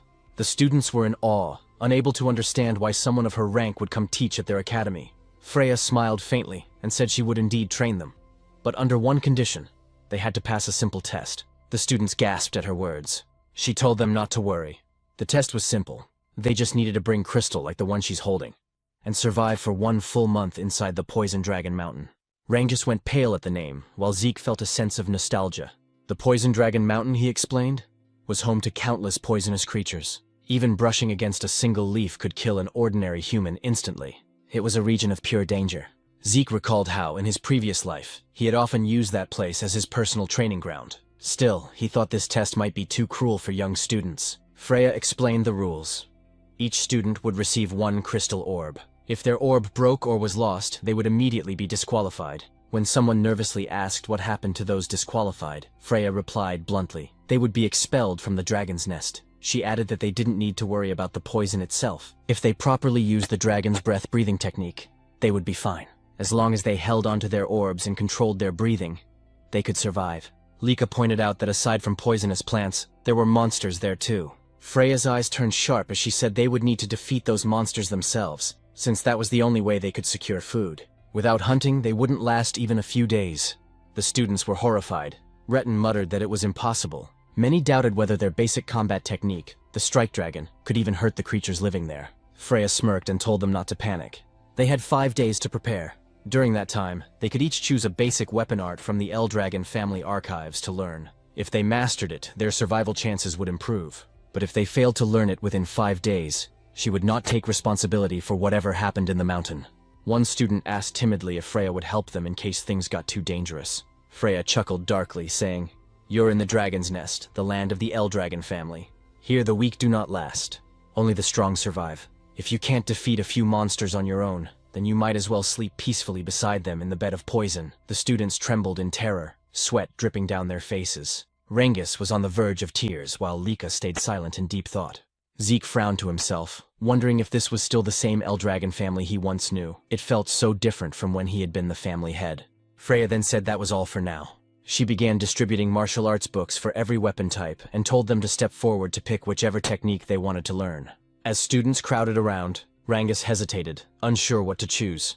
Zeke advised him to take a spear technique, reminding him that he used a spear during the entrance exam. Rangus quickly agreed and thanked him. Lika said she would pick a great sword technique since she already knew the lightning greatsword's basic forms. But Zeke stopped her, suggesting she try axe arts instead. Lika asked why, and Zeke explained that it would help cover her current weaknesses. Since it was Zeke who suggested it, she didn't argue and just nodded, quietly trusting his words. Freya then asked if everyone had chosen their books. When they confirmed, she told them to make good use of the remaining 5 days. Their survival depended entirely on mastering those techniques. If they failed to do so, they would die pathetically in the Poison Dragon Mountain. Just as she was about to leave, Freya suddenly remembered something and turned back.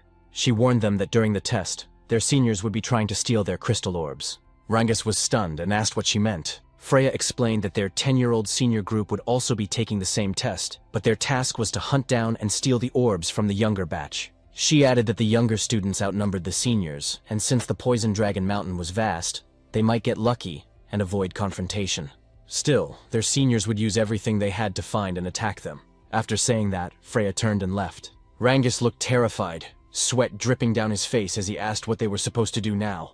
Not only did they have to deal with poisonous monsters, but also with upperclassmen hunting them. Laika frowned and said that every upperclassman was at least 1-star level or higher. If they ganged up on her, she wouldn't last long, and most of their classmates probably wouldn't survive either. Zeke nodded, saying she had a point.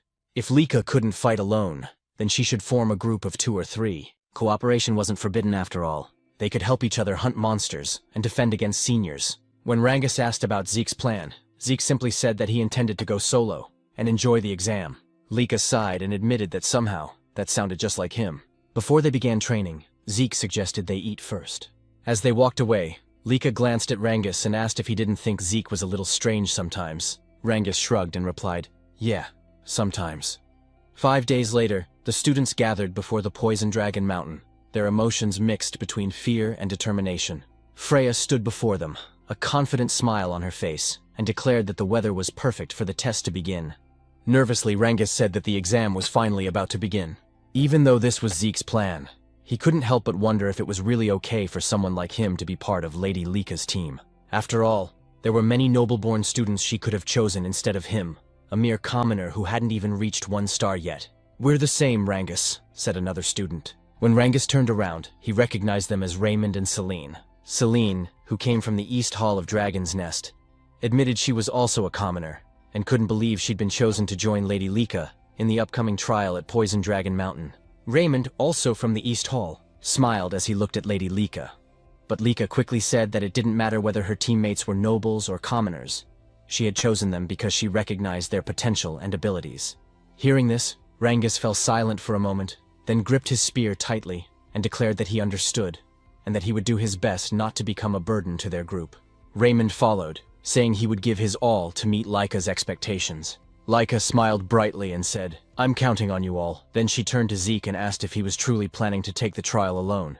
Zeke nodded confidently, saying he couldn't wait for it to begin. Celine, still nervous, admitted she admired both Zeke and Laika. While she was trembling in anxiety, Zeke was brave enough to face Poison Dragon Mountain on his own. Raymond remarked that it was natural for them to be confident, since the blood of family heads flowed through their veins. But Laika quickly interjected, telling him not to compare her to Zeke, because even she felt nervous. "You're nervous?" Zeke asked. "Is there even a reason to be nervous? Aside from you, everyone here seems like a group of promising students." However, they all replied that there were plenty of reasons to be nervous about the upcoming trial. Laika then asked Zeke if he truly thought the students she picked were skilled.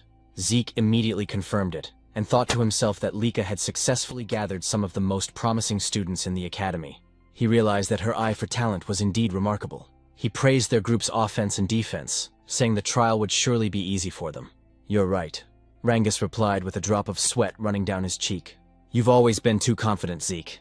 Freya then asked if all the participants have arrived, and soon noticed that many of the students had already formed groups. Since some weren't yet masters of their weapon arts, forming teams wasn't a bad idea.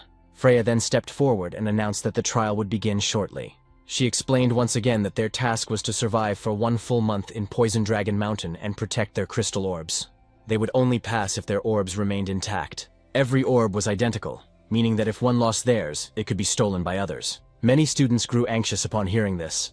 While Zeke realized that this meant stealing orbs from other participants was fair game, Freya continued, saying that after the new students entered the mountain and settled, upperclassmen would also enter, to steal their crystal orbs. The upperclassmen mocked them, saying that since most of the new students hadn't even reached 1 star, taking their orbs would be easy. Hearing this filled Zeke's classmates with mixed emotions, fear, excitement, and unease. Freya concluded the explanation, and as soon as she announced that the trial had officially begun, the students dashed toward Poison Dragon Mountain. Watching them go, Zeke heard Lika tell him to make sure he survived. He smiled and said he would, but that they should survive as well. Lika then called out to her team, and as Zeke told them to be careful, Freya noticed him. "It's your turn to enter, Zeke," she said. "Right," Zeke replied, apologizing for getting a bit carried away. "Carried away?" Freya asked. "Aren't you nervous at all?" "No," Zeke replied with a calm smile before walking toward the mountain. Freya watched him go, thinking to herself that he was indeed a peculiar boy. That night, at the camp outside Poison Dragon Mountain, one of the instructors asked Freya if the new students would be all right. When she asked what he meant, he said the trial seemed too early for beginners. Another instructor agreed, pointing out that most had only been in Dragon's Nest for a few months, that few had achieved even 1 star, and that they lacked real combat experience. He wondered how many would actually survive. Freya reassured them, saying there was no need to worry. Although the mountain was filled with poisonous creatures, most of them were only 1 or 2 star level beasts, not strong enough to pose serious danger. With a cheerful smile, she said the students would do fine. Then, under her breath, she whispered that she would eventually release that thing. When an instructor asked what she said, Freya simply smiled and replied, "Nothing." She then announced that it was time for the upperclassmen to begin their part of the trial. The older students immediately ran off toward the mountain, their eyes gleaming as they carried their weapons. Watching them leave, Freya murmured, "I wonder how many will survive. I can't wait to see the results." Meanwhile, inside the Poison Dragon Mountain, as the upperclassmen began their hunt, one of them spotted their first target. It was none other than Zeke, still standing motionless at the foot of the mountain. "The newbies entered the mountain long ago," one said mockingly. "Is this guy stupid or what?" Another raised his crossbow and prepared to shoot. But before the arrow could reach him, Zeke effortlessly caught it mid-air. As the upperclassmen stared in disbelief, Zeke snapped the arrow in half and said, "I've been waiting for you." One of them asked what he meant, but another shouted that it didn't matter. Didn't they see how he caught that arrow? Without wasting a second, Zeke dashed forward, his eyes sharp with excitement. "Now then," he said with a smirk, "let's play together." In the deeper part of Poison Dragon Mountain, Celine and her group were under attack by the mountain's monsters. After Celine slew a massive frog-like creature, another one suddenly leapt from behind her. Raymond swiftly raised his shield, blocking the attack and saving Celine just in time. With a powerful swing, he bashed the monster to the ground and drove his shield straight into its body, killing it instantly. Seeing that Rangus was easily defeating his own opponent, Raymond smiled in satisfaction. Lika then praised them for their excellent teamwork, and Rangus gratefully thanked her. However, his eyes widened when he saw the mountain of slain frog monsters that Lika had single-handedly defeated. Selene, impressed, remarked that Lika's power was truly on another level, just as they had expected.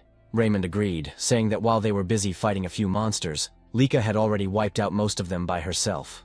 Lika simply shrugged, saying it was only natural. After all, she was a 2-star warrior, and these creatures were nothing more than a warm-up for her. She also noted that since the exam had started a week ago, everyone had improved significantly, especially Celine and Raymond, who had both reached 1-star level. Celine gratefully acknowledged Lika, saying they wouldn't have advanced so quickly without her guidance, and Raymond echoed her gratitude. Rangus, however, remained silent, quietly thinking how far he'd fallen behind now that both Celine and Raymond had achieved their first stars. Celine noticed his downcast expression, and gently told him that he would surely get stronger in time and reach 1-star level too. Raymond agreed, telling him to be patient and keep working hard. Hearing their encouragement, Rangus smiled again and thanked them both. Lika then spoke, saying that Rangus had managed to defeat 3 giant frog monsters even without a star, which was truly impressive. She added that before the exam began, Rangus had trained personally with Zeke and had already perfected his spear handling, so it was only a matter of time before he became a 1-star. Moved by her faith in him, Rangus nearly teared up. As Lika looked toward the sky, she noted that night was fast approaching and told everyone they needed to head back to base.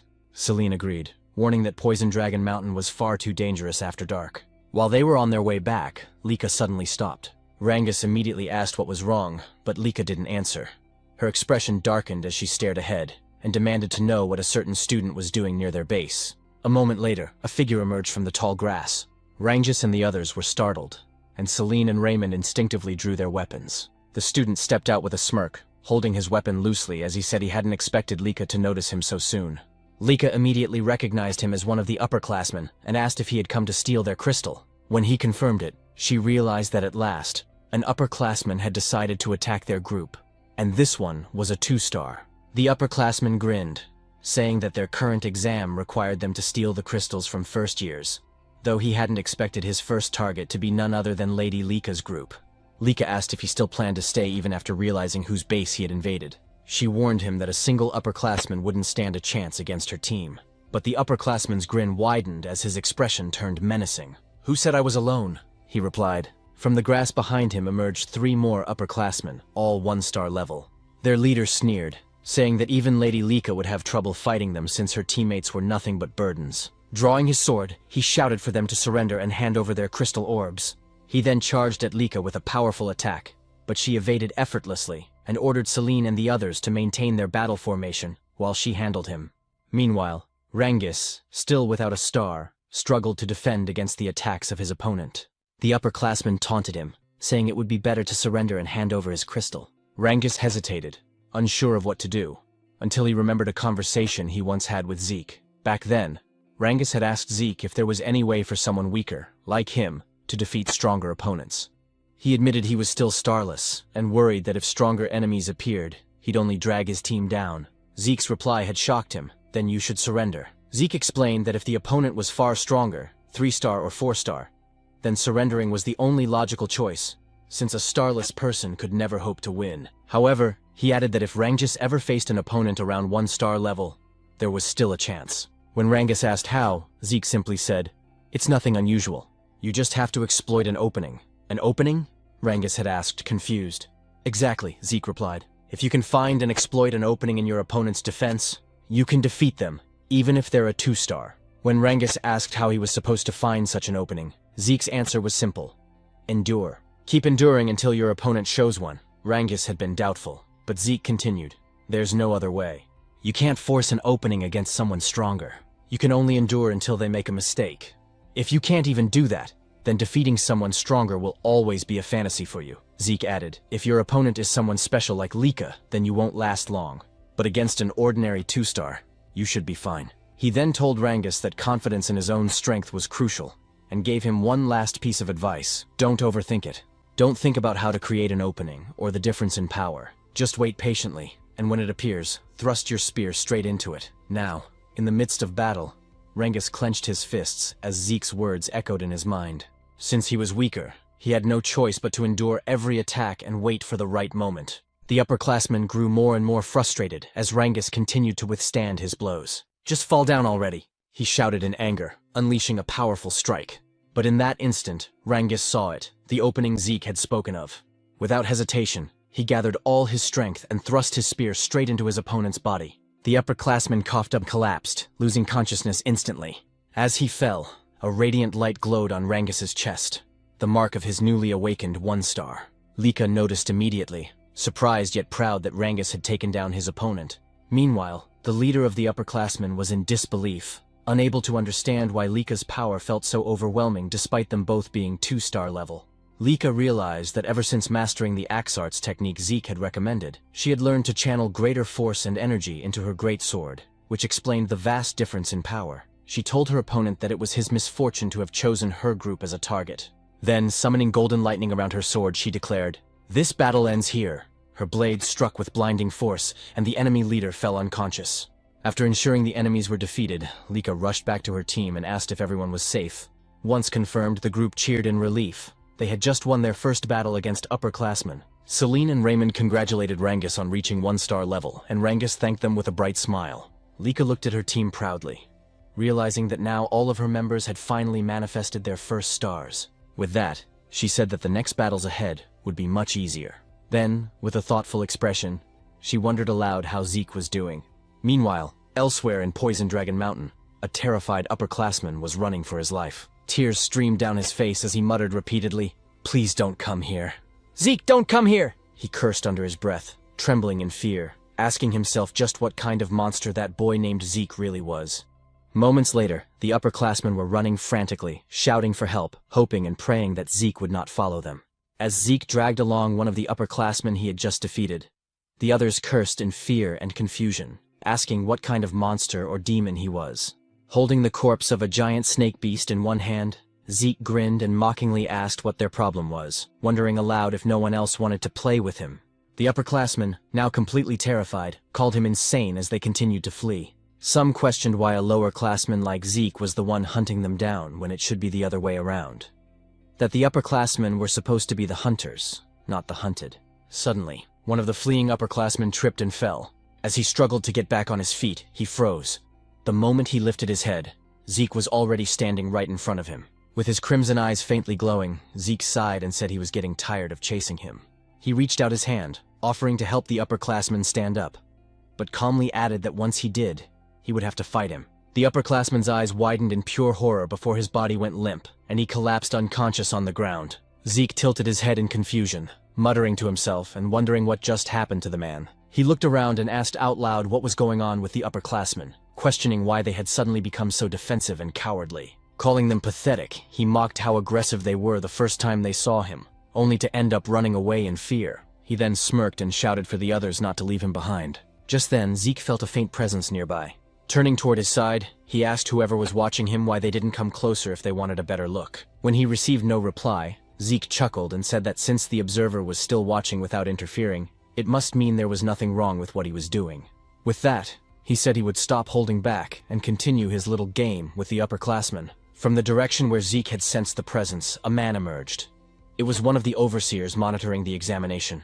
Beads of sweat rolled down his cheek as he whispered to himself, unable to comprehend what kind of child Zeke was. He had witnessed Zeke defeat upperclassmen who were supposed to be far stronger than him.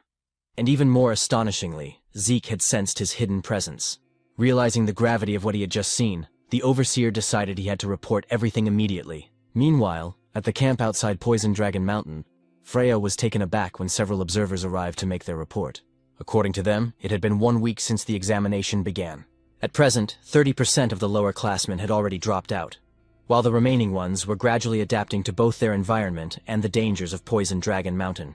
One of the observers added that they did not expect many more lower classmen to withdraw from the test. When Freya asked about the upperclassmen, however, the observers exchanged uneasy glances and couldn't answer her directly. Freya's expression darkened, and she ordered them to speak clearly. Finally, one of them admitted that the upperclassmen were constantly fleeing. Freya frowned, momentarily lost in thought, and asked why they were running away. What exactly were they escaping from? She pointed out that, to her knowledge, there were no monsters within Poison Dragon Mountain strong enough to threaten the upperclassmen. One of the observers then explained that they were not running from a monster. They were running from Lord Zeke. Freya raised an eyebrow and asked why they would flee from him. The observer took a deep breath and said that Zeke had been relentlessly attacking and hunting the upperclassmen. At first, they tried to fight back, but eventually they had no choice but to run. Another observer spoke up, asking what kind of person Lord Zeke even was. Based on what he had seen, Zeke seemed to be enjoying himself, gleefully cutting down upperclassmen and hunting them like prey. For him, it was something completely unprecedented. A second observer nodded in agreement, saying that even though Zeke was the son of the L-Dragon family head, he was far from normal. To them, Zeke was no longer just a prodigy. He was something beyond, a true monster in human form. Freya listened quietly, then spoke with a calm but serious tone. She admitted that she had also suspected Zeke was unusual from the very beginning. Unlike the others, he had chosen to take the exam alone, and appeared completely relaxed upon entering Poison Dragon Mountain. That could only mean one thing. Zeke never planned to hide from the upperclassmen. From the very start, his intention had been to hunt them down himself. Remembering the look in Zeke's eyes when they first met, Freya couldn't help but think that the boy was indeed a monster. Suddenly, one of the observers frowned, asking what that strange sound was. Freya's lips curved into a faint smile as she said that what they were hearing was something she had been waiting for. A man then approached and asked Lady Freya where they should place the massive cage they had brought. Freya told them to leave it where it was, and thanked them for their work. When the observers turned to look at the cage, their eyes widened in shock. They immediately asked what kind of creature was inside, and some even questioned whether Freya truly intended to release it into the mountain, as the creature's aura alone revealed it to be at least a 3-star level beast. Far too powerful for any of the students to handle. But Freya, clearly pleased, reassured them that there was nothing to worry about. Adjustments had already been made to the creature. It would only target individuals of 2-star level strength or higher. Ordinary students would not suffer serious harm. One of the observers then asked why such a creature was suddenly being released during the exam. Freya replied calmly that it was a direct order from their family head, Balza. In her mind, she wanted to witness the abilities of the boy whom their soldiers had already begun calling a monster. She wanted to see whether Zeke could survive against such a being. With that thought, She ordered that the mysterious creature be released into Poison Dragon Mountain at dawn.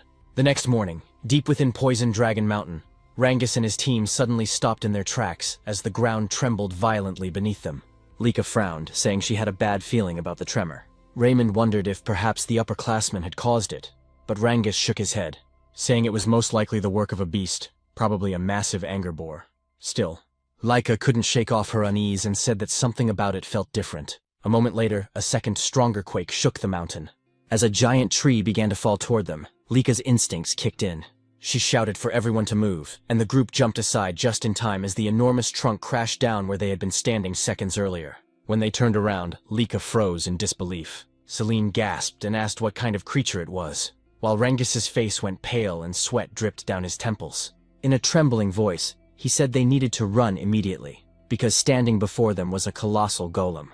Meanwhile, on the other side of Poison Dragon Mountain, as Zeke sat atop a pile of monsters and upperclassmen he had defeated, he remarked that he was growing bored with the current situation of the examination. Since no more upperclassmen dared to face or challenge our protagonist, and because he could no longer sense the presence of the observers of the exam who seemed to be simply letting him do whatever he pleased, Zeke found the entire situation rather disappointing. Until suddenly, he sensed a presence from the opposite side of Poison Dragon Mountain, causing him to immediately question what kind of strange aura it was. At first, he thought it belonged to a 2-star level creature, but eventually, he realized that the presence came from a 3-star entity. He instantly wondered if 3-star monsters were truly supposed to exist within Poison Dragon Mountain. He also questioned whether the aura he sensed belonged to an unknown being that had lived within Poison Dragon Mountain for 1,000 years. Zeke then thought that all the examinees would surely struggle against a 3-star level creature, and even Lika herself would definitely not be able to handle it. He also said that the instructors should have made sure that no 3-star level creatures existed within Poison Dragon Mountain before the examination began. But after pausing in brief contemplation, he questioned whether Freya and the other instructors had intentionally allowed a 3-star creature to remain on Poison Dragon Mountain as part of the exam. He then admitted that he had no idea what the instructors were thinking. Still, he found it perfect, because it meant he would once again have an opponent to entertain himself with. Zeke also realized that the presence he sensed was far from where he currently was, and he wondered aloud why the creature did not simply appear near his location. But he stated that he couldn't just sit and wait, and because he wished to face a 3-star level monster, Zeke declared that he would go to it, and that the creature should wait for him. Meanwhile, Celine had launched an attack toward the golem, but even with the full force of her strike, it had no effect. She couldn't believe that she failed to inflict even a scratch on the golem's body. Raymond also charged in and struck the golem with his shield using all his strength, yet his attack was just as ineffective as Celine's. This prompted Lika to use her aura and lightning to attack. After noticing that the golem's arm had sustained a scratch, Lika concluded that with aura, she was able to cause damage to the golem's outer shell. In other words, only 2-star levels like her could inflict any harm, and her 1-star companions were incapable of doing so. Rangus immediately called out to Lady Lika to ask what they should do next. Lika instructed them to listen to her orders. She said that after she gained the golem's attention, they would need to seize the opportunity to escape. However, Rangus insisted that they could not do that, nor could they abandon Lady Lika to face the golem alone. Lika told them that they would only become burdens to her in the fight, and she ordered them to observe the golem's arm that she had previously attacked. She added that even with her aura, all she managed was a scratch, and that as 1-star levels, they truly lacked the ability to injure the golem. Raymond admitted that while they indeed could not injure the creature, they could still support Lika in battle, ensuring that every attack she launched would land successfully. When Lika asked what they meant, Rangus stated that he would do everything in his power not to become a burden. Selene agreed, saying that if they worked together to make sure Lady Lika's attacks hit their mark, then they would surely gain a chance to win. Because of the determination and trust her companions showed her, Lika couldn't help but smile, saying she understood what they wanted. She said she would rely on them to provide support so her attacks would land. As Lika gathered her aura and lightning into her sword, Raymond prepared to defend, while Rangus and Celine readied themselves for their offensive support. After Lika finished concentrating all her power into her sword, she instructed them to begin their renewed assault on the golem. Lika quickly advanced to the front to face the golem, but the creature immediately launched an attack toward her. Raymond used his shield to protect her, but because he was still only a 1-star level, he struggled to withstand the golem's 3-star power. Rangus and Celine dashed forward to attack the golem and draw its attention away. Meanwhile, Lika swiftly moved behind the golem to deliver her strike. She unleashed her lightning great sword technique, Heaven's Thunder, striking the golem from behind with her full strength. A powerful explosion erupted within the forest of Poison Dragon Mountain. After Lika managed to knock down the golem, and once the smoke had cleared, the damage she had caused to the forest was evident. Rangus immediately approached her to ask if she was all right, and Lika said she was fine, though she had used up all the source power in her entire body. She then asked how Raymond was doing. With Celine supporting him, Raymond replied that he was doing all right as well. But when Lika said that they should return to their base, she suddenly sensed the golem's presence again behind them. She quickly shoved Rangus away, resulting in Lika being the one seized by the golem. As the golem held her, she couldn't believe that it was still capable of moving. She realized she had grown too complacent after her attack. Celine also couldn't believe that after being hit by Lika's full power strike, the golem was still alive and able to move. Rangus immediately tried to save Lady Lika by attacking the golem with his spear, but the golem swung Lika rapidly, preventing him from landing a blow. As Rangus grew increasingly concerned for Lika, a tree suddenly came hurtling toward their direction. When the tree struck the golem, it released Lika from its grip. Rangus quickly helped her stand and move away from the creature. Lika, still confused, wondered aloud what had happened and how she managed to escape the golem's hold. Then Zeke suddenly asked what kind of situation they were dealing with. Rangus and Lika immediately recognized our protagonist upon hearing his voice. But instead of checking on Lika's condition, Zeke was far too delighted by the sight of the monster. With his eyes glowing in excitement, he immediately asked what kind of clay puppet he was looking at. Just moments before Zeke arrived at the location where he sensed the presence of the golem, he caught sight of a golden lightning aura. He immediately realized that this aura belonged to Lika, and he couldn't believe that Lika's group would be the first to encounter and clash with the monster. As Zeke continued sprinting at full speed, he said that in his previous life, he could have reached the location of the aura he sensed in an instant. But now, he could do nothing but run toward the monster's location, something he found utterly pathetic in his current state. He also thought about how Lika's group was filled with promising youngsters. Even so, their opponent was a 3-star level monster, so he had no idea how long they would be able to endure in battle. Suddenly, something came to mind, causing him to stop abruptly as he remembered a technique he had recently learned. He immediately grabbed the trunk of a huge tree, and after pulling it out from the ground, he used his physical strength along with the new technique to hurl the massive tree toward the monster. While watching the tree fly through the air, Zeke commented that the result of the new technique wasn't bad at all. He also said he didn't make a wrong decision learning it, because with his current body, he would definitely need this technique, the technique known as Nurturing Dragon Throwing Arts. According to Zeke, the basic Eldragon combat manuals were given to them as preparation for the exam. The Nurturing Dragon Combat Arts, much like the Strike Dragon Combat Arts, didn't contain battle techniques but instead basic movements and source power flow simple instructional texts. But they were perfect for him, especially since in his previous life he had been a long-range fighter possessing a body similar to melee fighters. However, he quickly realized that throwing a tree at the monster wouldn't be enough, so Zeke resumed running toward Lika's location. Rangus, still unable to believe Zeke had arrived, immediately asked if they were all right. Rangus confirmed that they were, but said that wasn't what mattered.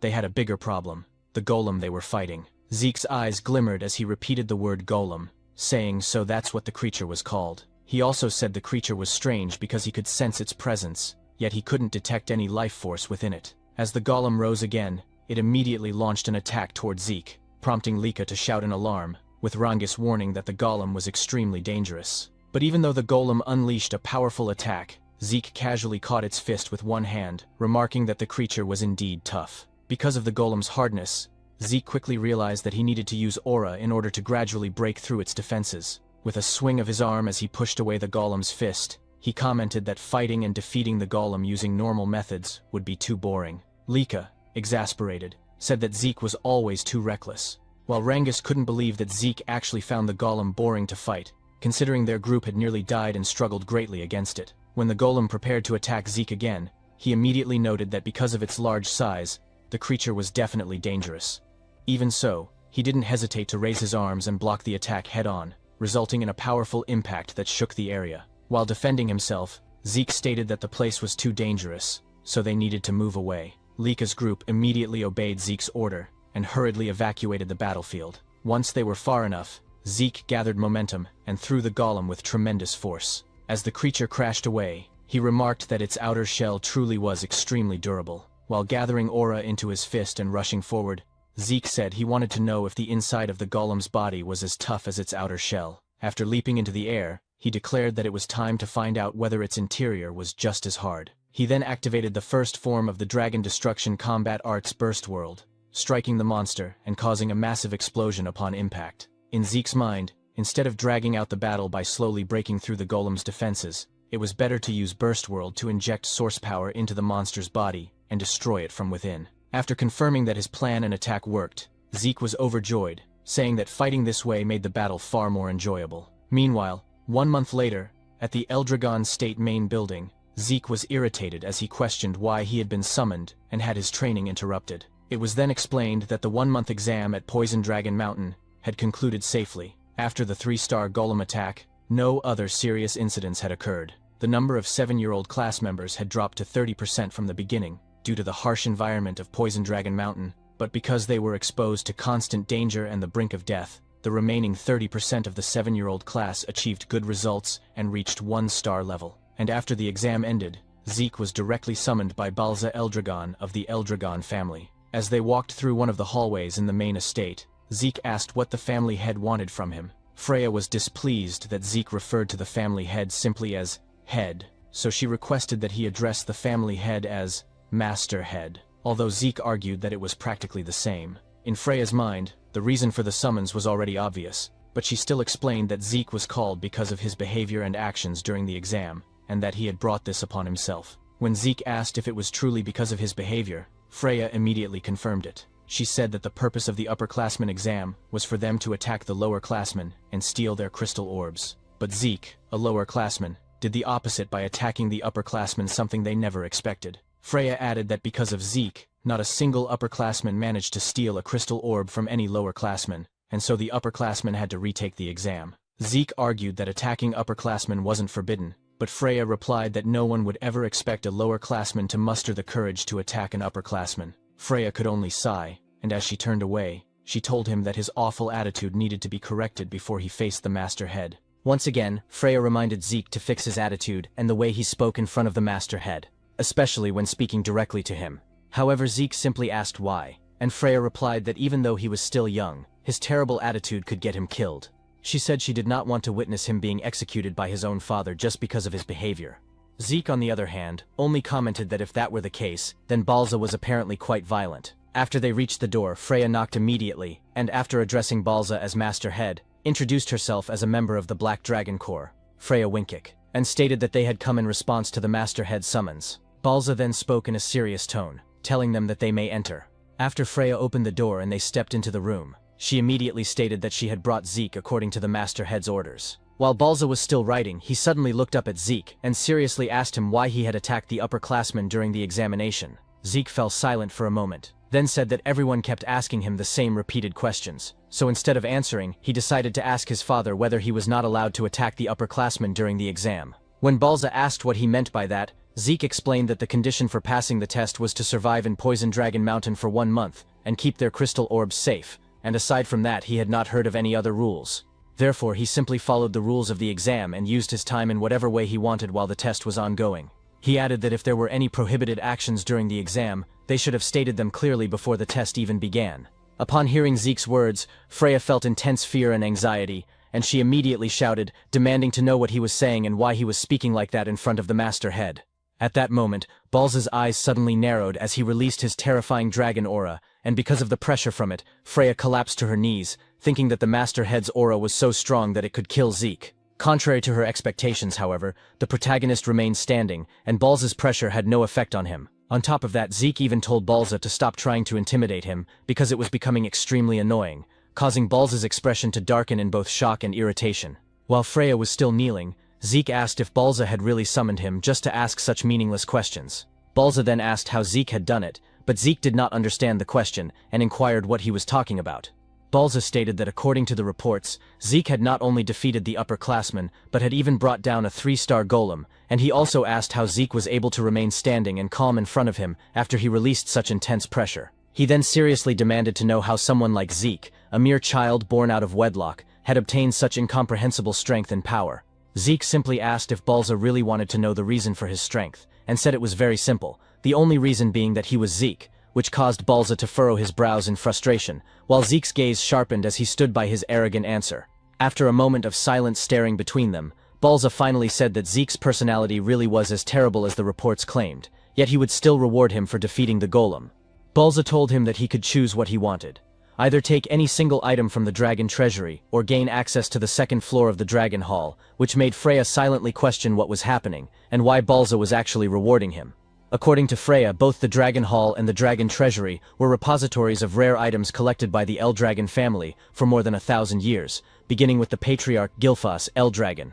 She explained that the dragon hall contained various kinds of books, including those now considered forbidden techniques, while the dragon treasury held relics from previous family heads of the Eldragon family, including legendary weapons, spirit medicines, artifacts, and other items from different eras. These facilities also contained the secret treasures of the Eldragon family, which was why they were heavily guarded, and only a few people were given the opportunity to enter, as one had to demonstrate extremely excellent results to even gain access to the second floor or higher levels of the dragon hall. Freya could not believe that despite all the disrespect Zeke had shown to his father, Master Balza still considered him an outstanding child. Zeke then said that if Balza was going to give him a reward, there was no need to be stingy and make him choose, and asked why he could not just be given access to both the dragon hall and the dragon treasury. Balza, however, stated that he could only choose one, and then told them they could leave, but Zeke suddenly pointed at him, unable to believe that their conversation was already over, saying that he still had many things he wanted to say. This angered Freya, and she immediately grabbed Zeke by the collar, and while pulling him away cheerfully said that it was a great honor for him to receive a reward directly from the master head, adding that she now understood his orders and that they would be leaving. As she turned her back and dragged Zeke along, he said that if that was the case, there was just one last thing he wanted to say to Balza, and he stated that as long as Balza continued to kill off his own emotions the way he was doing, he would never become any stronger no matter what he did. Balza was shocked as he released his aura once more, only to find that his dragon aura had been suppressed by the protagonist's divine dragon. Freya, trembling, told Zeke to be quiet, and after they left Balza's room, the father of the protagonist remained silent, questioning to himself what kind of presence he had felt from Zeke. Meanwhile, as they exited the main hall, Freya shouted, asking what had been going through Zeke's mind and why he had been so rude to the master head, and asked if he had not listened to her warnings before they entered Balza's room. Zeke merely asked what she was talking about, saying that he had done everything he could to hold himself back so that he could behave properly in front of Balza, which made Freya ask if that really counted as him restraining himself, and why he could speak politely to the instructors and even to her, yet be so disrespectful to the headmaster. Zeke simply replied that Balza was his father, so the way he spoke to him was different. Because of Zeke's abilities and personality, Freya could only say that he truly was not an ordinary child, and asked who he really was.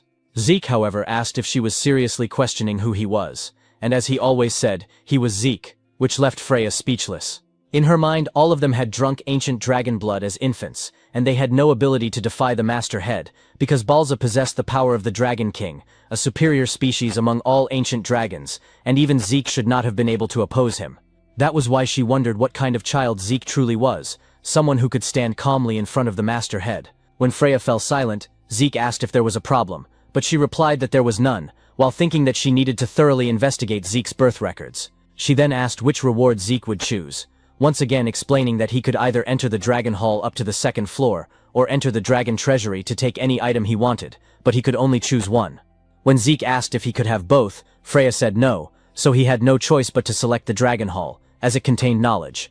Zeke then thought that he lacked understanding of the current era, and for now he wanted to learn about the new medicines and tools that had been created over the past 1,000 years, but he could only choose one. At that moment Rangus arrived, unable to believe that they would actually be allowed into the Dragon Hall of the Eldragon family. When Zeke asked if he was happy, Rangus immediately confirmed it and said that the Strike Dragon combat arts and Nurturing Dragon spear arts he had learned were already amazing, and now he would have the chance to learn even better martial arts from the Dragon Hall, adding that he could not believe they would receive such great rewards after passing the exam. Soon after, Laika also arrived, excitedly wondering how much knowledge she would be able to absorb before the time limit ended, and saying that she would need to read with all her effort. When Zeke asked if there was a time limit to their stay in the Dragon Hall, Laika replied that even though they could only enter the first floor, the basic rules were the same as the higher levels. She explained that each of them would be allowed to borrow one book from the Dragon Hall, but they could read as many others as they wanted, as long as their time had not run out, so managing their time inside would be extremely important. Zeke simply responded with an "I see." Laika then mentioned that she had heard Zeke had been given a choice for his reward, and asked why he had chosen the Dragon Hall instead of the Dragon Treasury, saying that based on what she knew about him, she thought he would choose the treasury. Zeke replied that he had thought about it at first as well, but for now knowledge was more important to him. Upon hearing that, Laika said that the second floor of the Dragon Hall contained much rarer books than the first floor, especially when it came to martial arts, and that according to what she had heard, the difference in the quality of books between the floors was enormous. Even so, she said she believed there was no technique better than her lightning greatsword technique. Zeke, however, was simply staring at the Dragon Hall, causing Laika to ask whether he was even listening to her. When they finally arrived at the Dragon Hall, the Guardian announced that their time limit inside would be 5 hours, and reminded them to use their time wisely and to remain silent while inside. Zeke was unsure if 5 hours was considered long or short for them, but Laika said that it was already a generous amount of time compared to others who were only allowed 2 to 3 hours inside the Dragon Hall. She then said that the first thing they had to do was decide which book they wanted to borrow, and after that they should use the rest of their time to read as many other books as possible. Ranjis mentioned that he had heard of talented people who could read multiple books at the same time, but his current goal was simply to find a martial arts book that suited him before their time ran out. After they entered the Dragon Hall, Zeke commented that finding the books that suited them and that they wanted to borrow would probably be difficult, while Ranjis and Celine still could not believe that they were actually inside the Dragon Hall and that this was what it truly looked like. Zeke, on the other hand, said that the number of books in the Dragon Hall was even more impressive than he had expected, and he immediately smiled, excited about whether there was some new knowledge he could discover that might surprise him. At the moments after our protagonist finished choosing and reading some of the books he wanted to read, it was as if he had been struck by lightning from the shock, wondering what kind of new information he was discovering. With a mountain of books stacked in front of him and at his sides, Zeke still couldn't believe what he was reading about rifts, chaos, and magic. Because of the overwhelming amount of new knowledge he was uncovering, his mind struggled to process everything all at once. Eventually, Zeke simply lay down beside the books he had already finished, saying that the events of the past 1,000 years were terrifying, and more than anything, he still couldn't believe what had happened to their world within just 1,000 years, especially the fact that their world was now becoming connected to another world through rifts. According to the information he discovered, 900 years ago was the first time the dimensional wall was torn after a rift appeared. Beyond that rift lay a chaotic world now known as the Chaos Realm.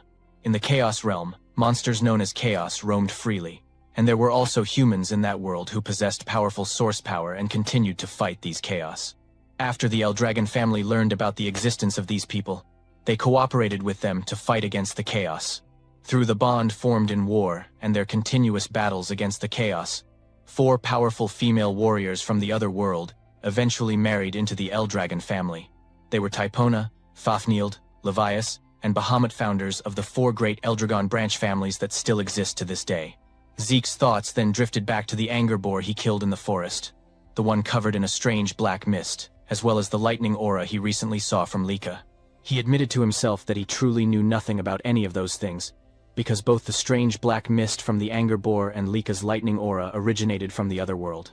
But what truly caught his interest was magic, for to Zeke, it felt like an advanced form of technology brought by the people from the other world into their own.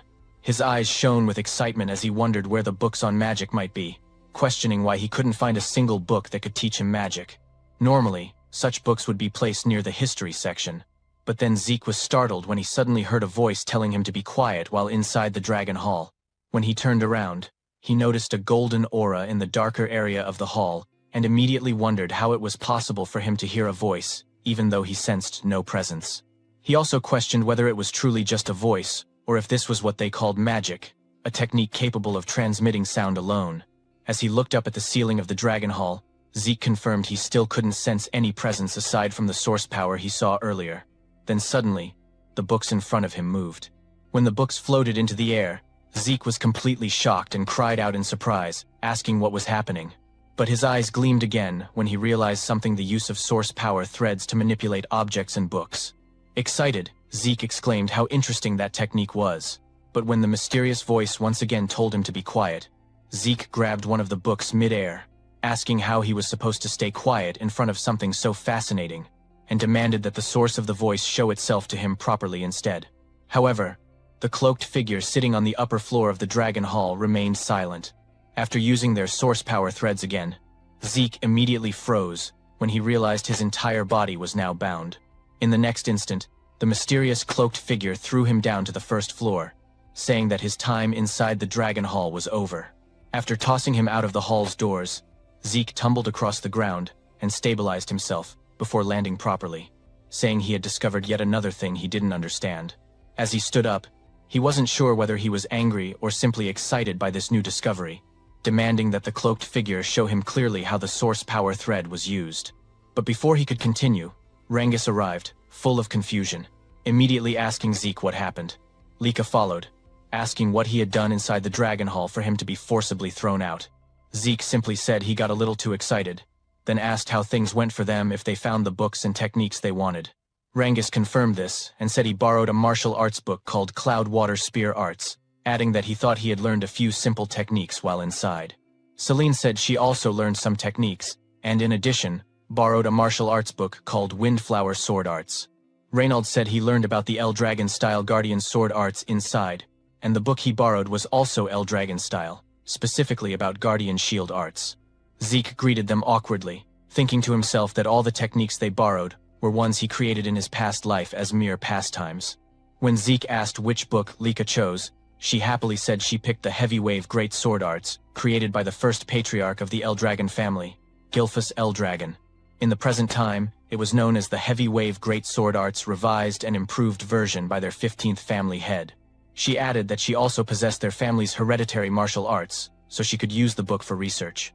Zeke fell silent, thinking about how another one of his techniques had been revised by the 15th family head, just like his Dragon's Breath and Strike Dragon combat arts. He also remembered seeing many books in the Dragon Hall related to his other techniques from the past, but most of them now had improved versions placed alongside the originals. He wondered if the 15th family head was behind all those improved versions, finding the man more and more intriguing. When Zeke glanced back at the Dragon Hall, he thought that he originally assumed things would become boring after entering it, but now he could no longer wait for the next chance to go back inside. 5 years later, as Lika walked down a hallway, she suddenly stopped and wondered where Zeke and Rangus were.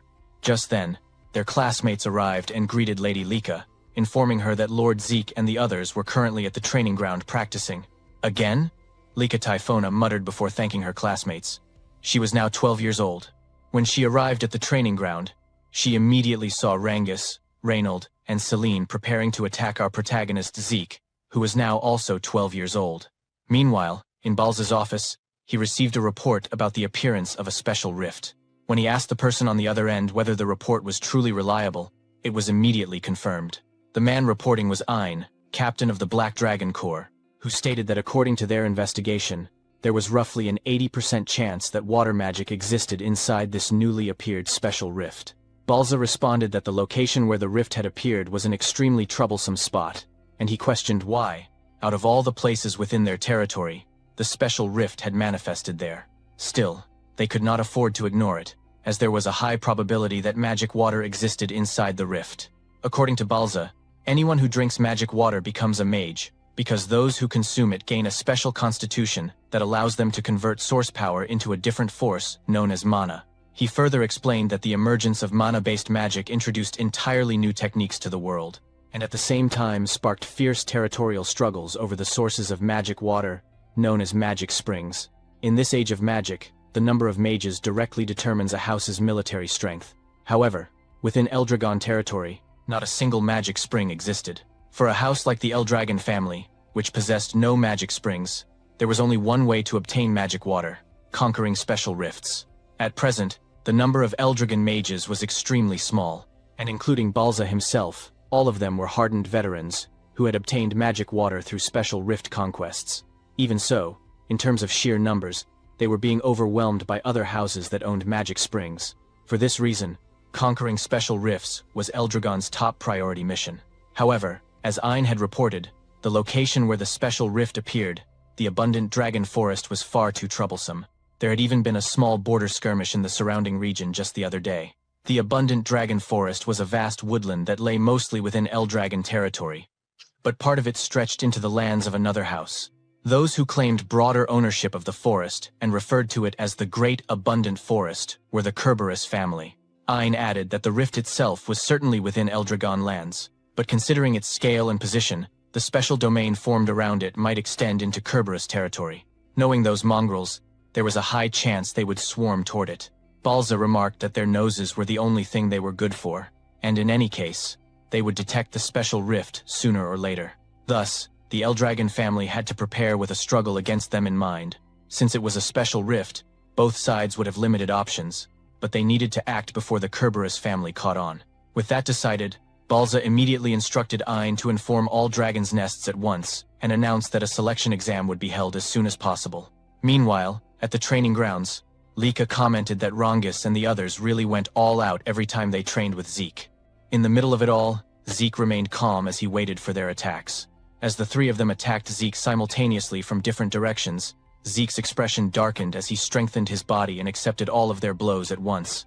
With the sharp tip of Rangis's spear pressed and embedded into the hero's cheek, Zeke remarked that their coordination was good, but that Rangis was putting too much force into his spear, which ruined the true strength of spear arts. At the time, Rangis was 11 years old. As for Celine, who was 12, Zeke advised her that she focused too much on speed and the number of strikes, leaving no weight behind her attacks, and that she needed to find a proper balance. Raymond, who was also 12, was told by Zeke that his movements and use of the shield were good and correct. Even so, Zeke stated that all of them were still far too passive, and he told them to get more accustomed to attacking. Once again, he instructed them to come at him. As Rangis charged forward again, Lika remarked that watching their training was still completely insane. When Zeke asked what exactly she found so crazy about it, Lika replied that letting himself get hit bare-bodied without using source power was total madness. Zeke simply asked what she was talking about, and said that this was proper training for him. Shouting toward Lika, while flexing his muscles beneath his shirt, he told her that she should witness the fruits of his training. Zeke added that because of this training, his body had become sturdy even without source power. Lika complained that Zeke should at least have them stop attacking while they were talking, but at that very moment, Rangis delivered a powerful spear strike from behind Zeke. Rangis declared that Lika should look closely at his attack to see just how insane Zeke's body truly was. This caused Lika to shut her eyes and clutch her head, muttering that all of them were truly abnormal. Not only did Zeke refuse to use any bodily defense, but Rangis and the others continued attacking him with full force. Raymond suddenly asked how Zeke could possess such incredible defense without using source power, while Celine said that it was far too mysterious to be explained by the human body. Lika told them not to lump Zeke in with humans, because Zeke was not one of them. She then asked if they knew what the seniors used to call Zeke, and revealed that he was known as the Eastern Hall's demon child. This prompted Zeke to ask whether that title was meant as an insult, before questioning what Lika's purpose was in coming to see them and whether she wanted to join their training. Lika replied that training was fine, but there was something she wanted to tell Zeke first. When Zeke asked what it was, Lika said it looked like they would soon be seeing children from the other dragons' nests, and much sooner than expected. Rangis was visibly shocked by this, while Raymond commented that he had figured it would happen someday, though he hadn't expected it to be so early, and that it was finally time to meet them. When Selene asked if this was for the next test, Lika replied that even she didn't know the details. Zeke then asked where Lika picked up such rumors, to which she answered that she simply observed the instructors, their conversations and their movements. Zeke said that he had never paid attention to such things, meaning gossip and rumors from instructors the way Lika always did. Lika responded that regardless, they needed to be careful, because the West Hall had that guy. By that guy, she meant one of the next head candidates besides herself and Zeke. Zeke merely said that now it sounded fun. A few days later, the students of the East Dragon's Nest were gathered in the arena, including several students who were being introduced for the first time. Zeke noted that everyone had been assembled in the arena without any distinction by grade, and Lika agreed, adding that, just as she had said before, they would meet students from other dragons' nests. After a short while, the students suddenly fell silent as Freya arrived and immediately ordered them to quiet down. Once the students were lined up before her, Freya announced that 3 days from now, they would be fighting the children of the other dragons' nests. Again, Freya announced that 3 days from now, they would be fighting the children of the other dragon nests, also known as the Dragon Halls. This immediately caused murmurs to spread among the students, as many of them could not believe that they would be facing students from other Dragon Halls this time. According to them, battles between students of different Dragon Halls usually only happened during graduation exams, so they could not help but wonder why such a fight was suddenly being held now. Freya explained that there were various reasons behind it, but she could not discuss the details yet. She then added one more thing she wanted to mention. Those who won these matches would be given a special mission. Upon hearing this, Zeke's eyes immediately lit up with excitement.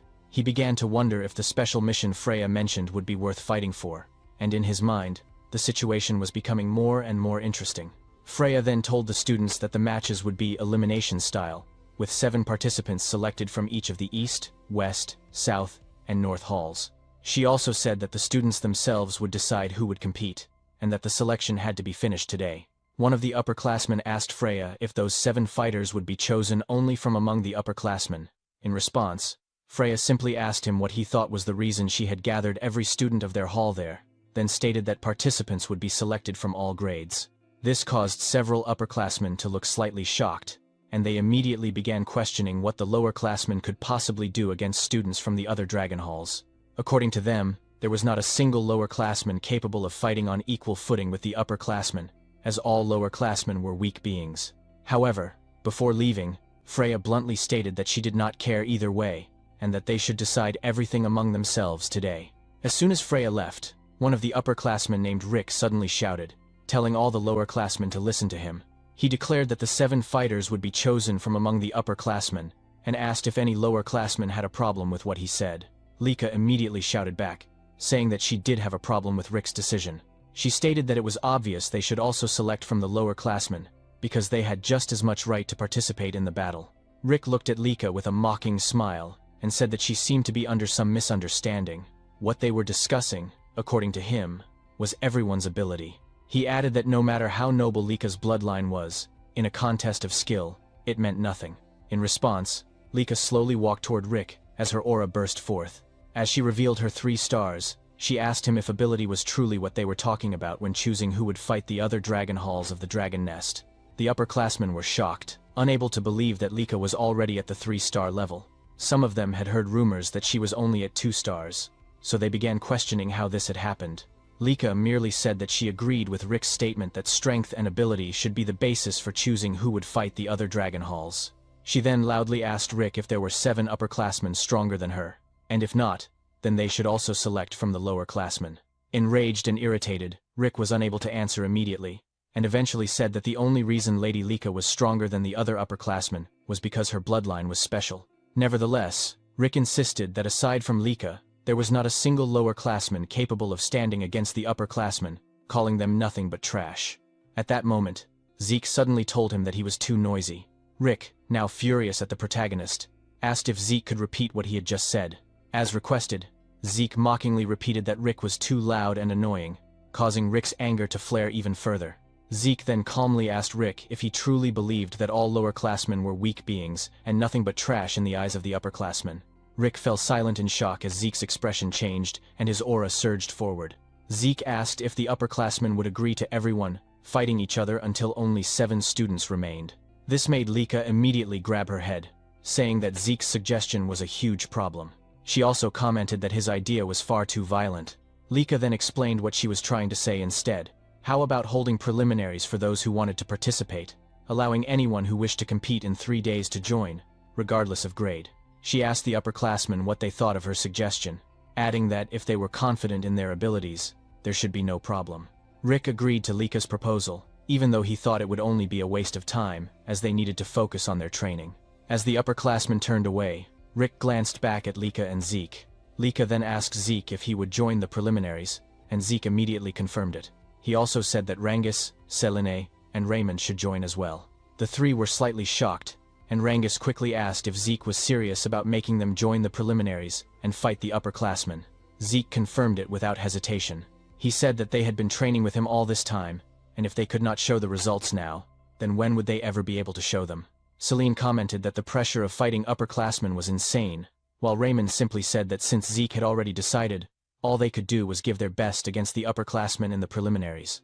Lika then said that it seemed she would once again be fighting alongside her teammates, and she immediately asked the other lowerclassmen if any of them also wanted to join the preliminaries.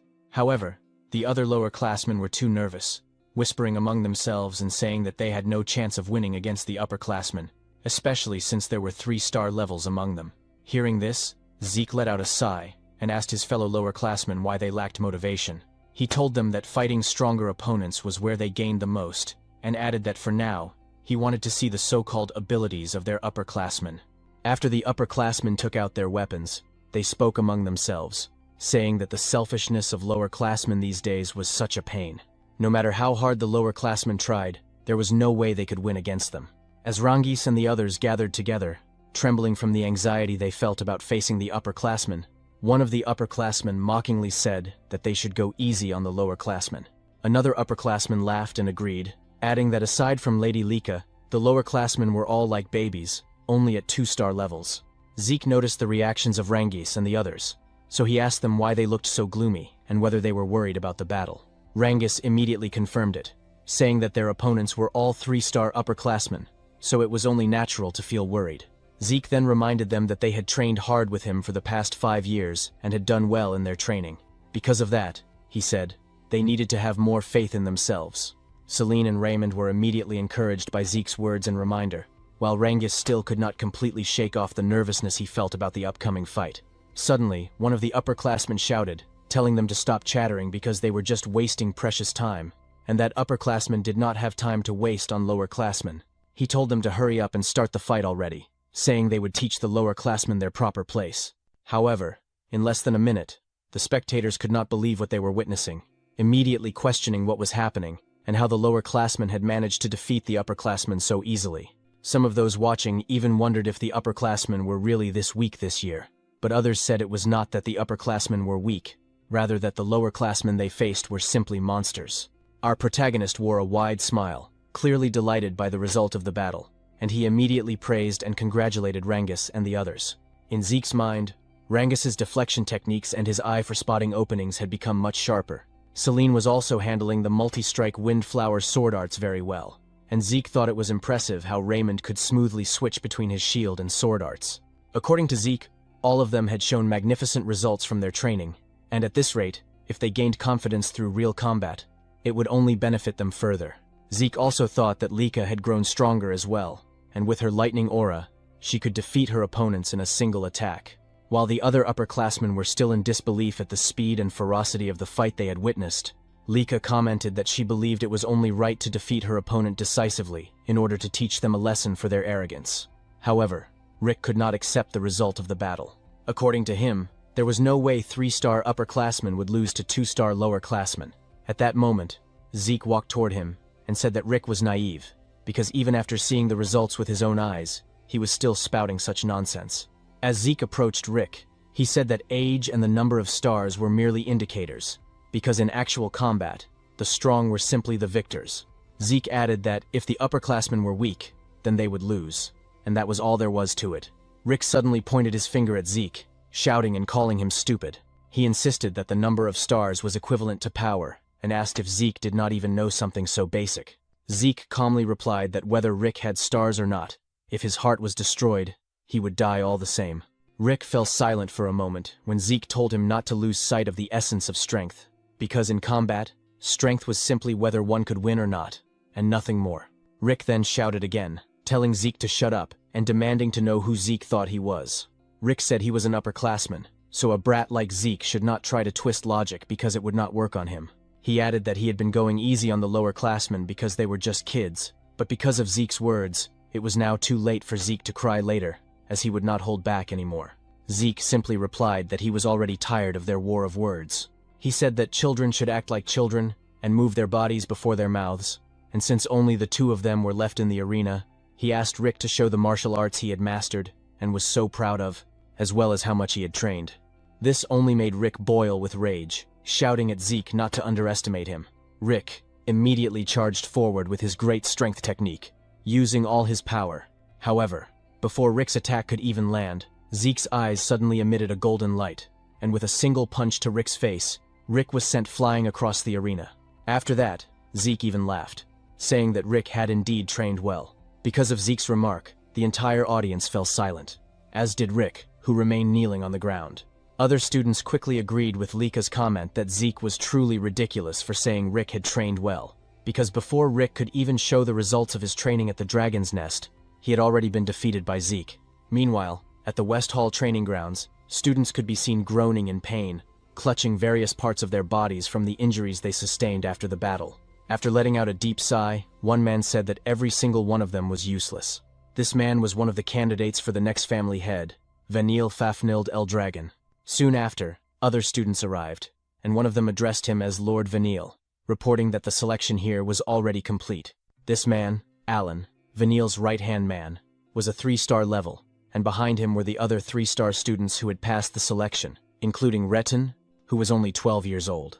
Vanille immediately noticed Retin and called him over, asking if he was truly already a 3-star level, despite being a lower classman. When Retin confirmed it, Vanille praised him, saying that he liked competent people like Retin. Vanille added that if Retin proved useful, he would make him one of his subordinates. Retin immediately bowed and thanked Vanille, thinking to himself that Lord Vanille had acknowledged his strength, and that with Lord Vanille here, there was no way the West Hall would lose to the other halls. Retin also believed that if they achieved great results in the special mission, Lord Vanille would become the next head of the Eldragon family, and when that happened, he would become a direct subordinate of the family head. Alan then stepped closer to Vanille and said there was something he needed to inform him about. When Vanille asked what it was, Alan whispered that apparently, Lady Lika would be participating in the East Hall's selection team.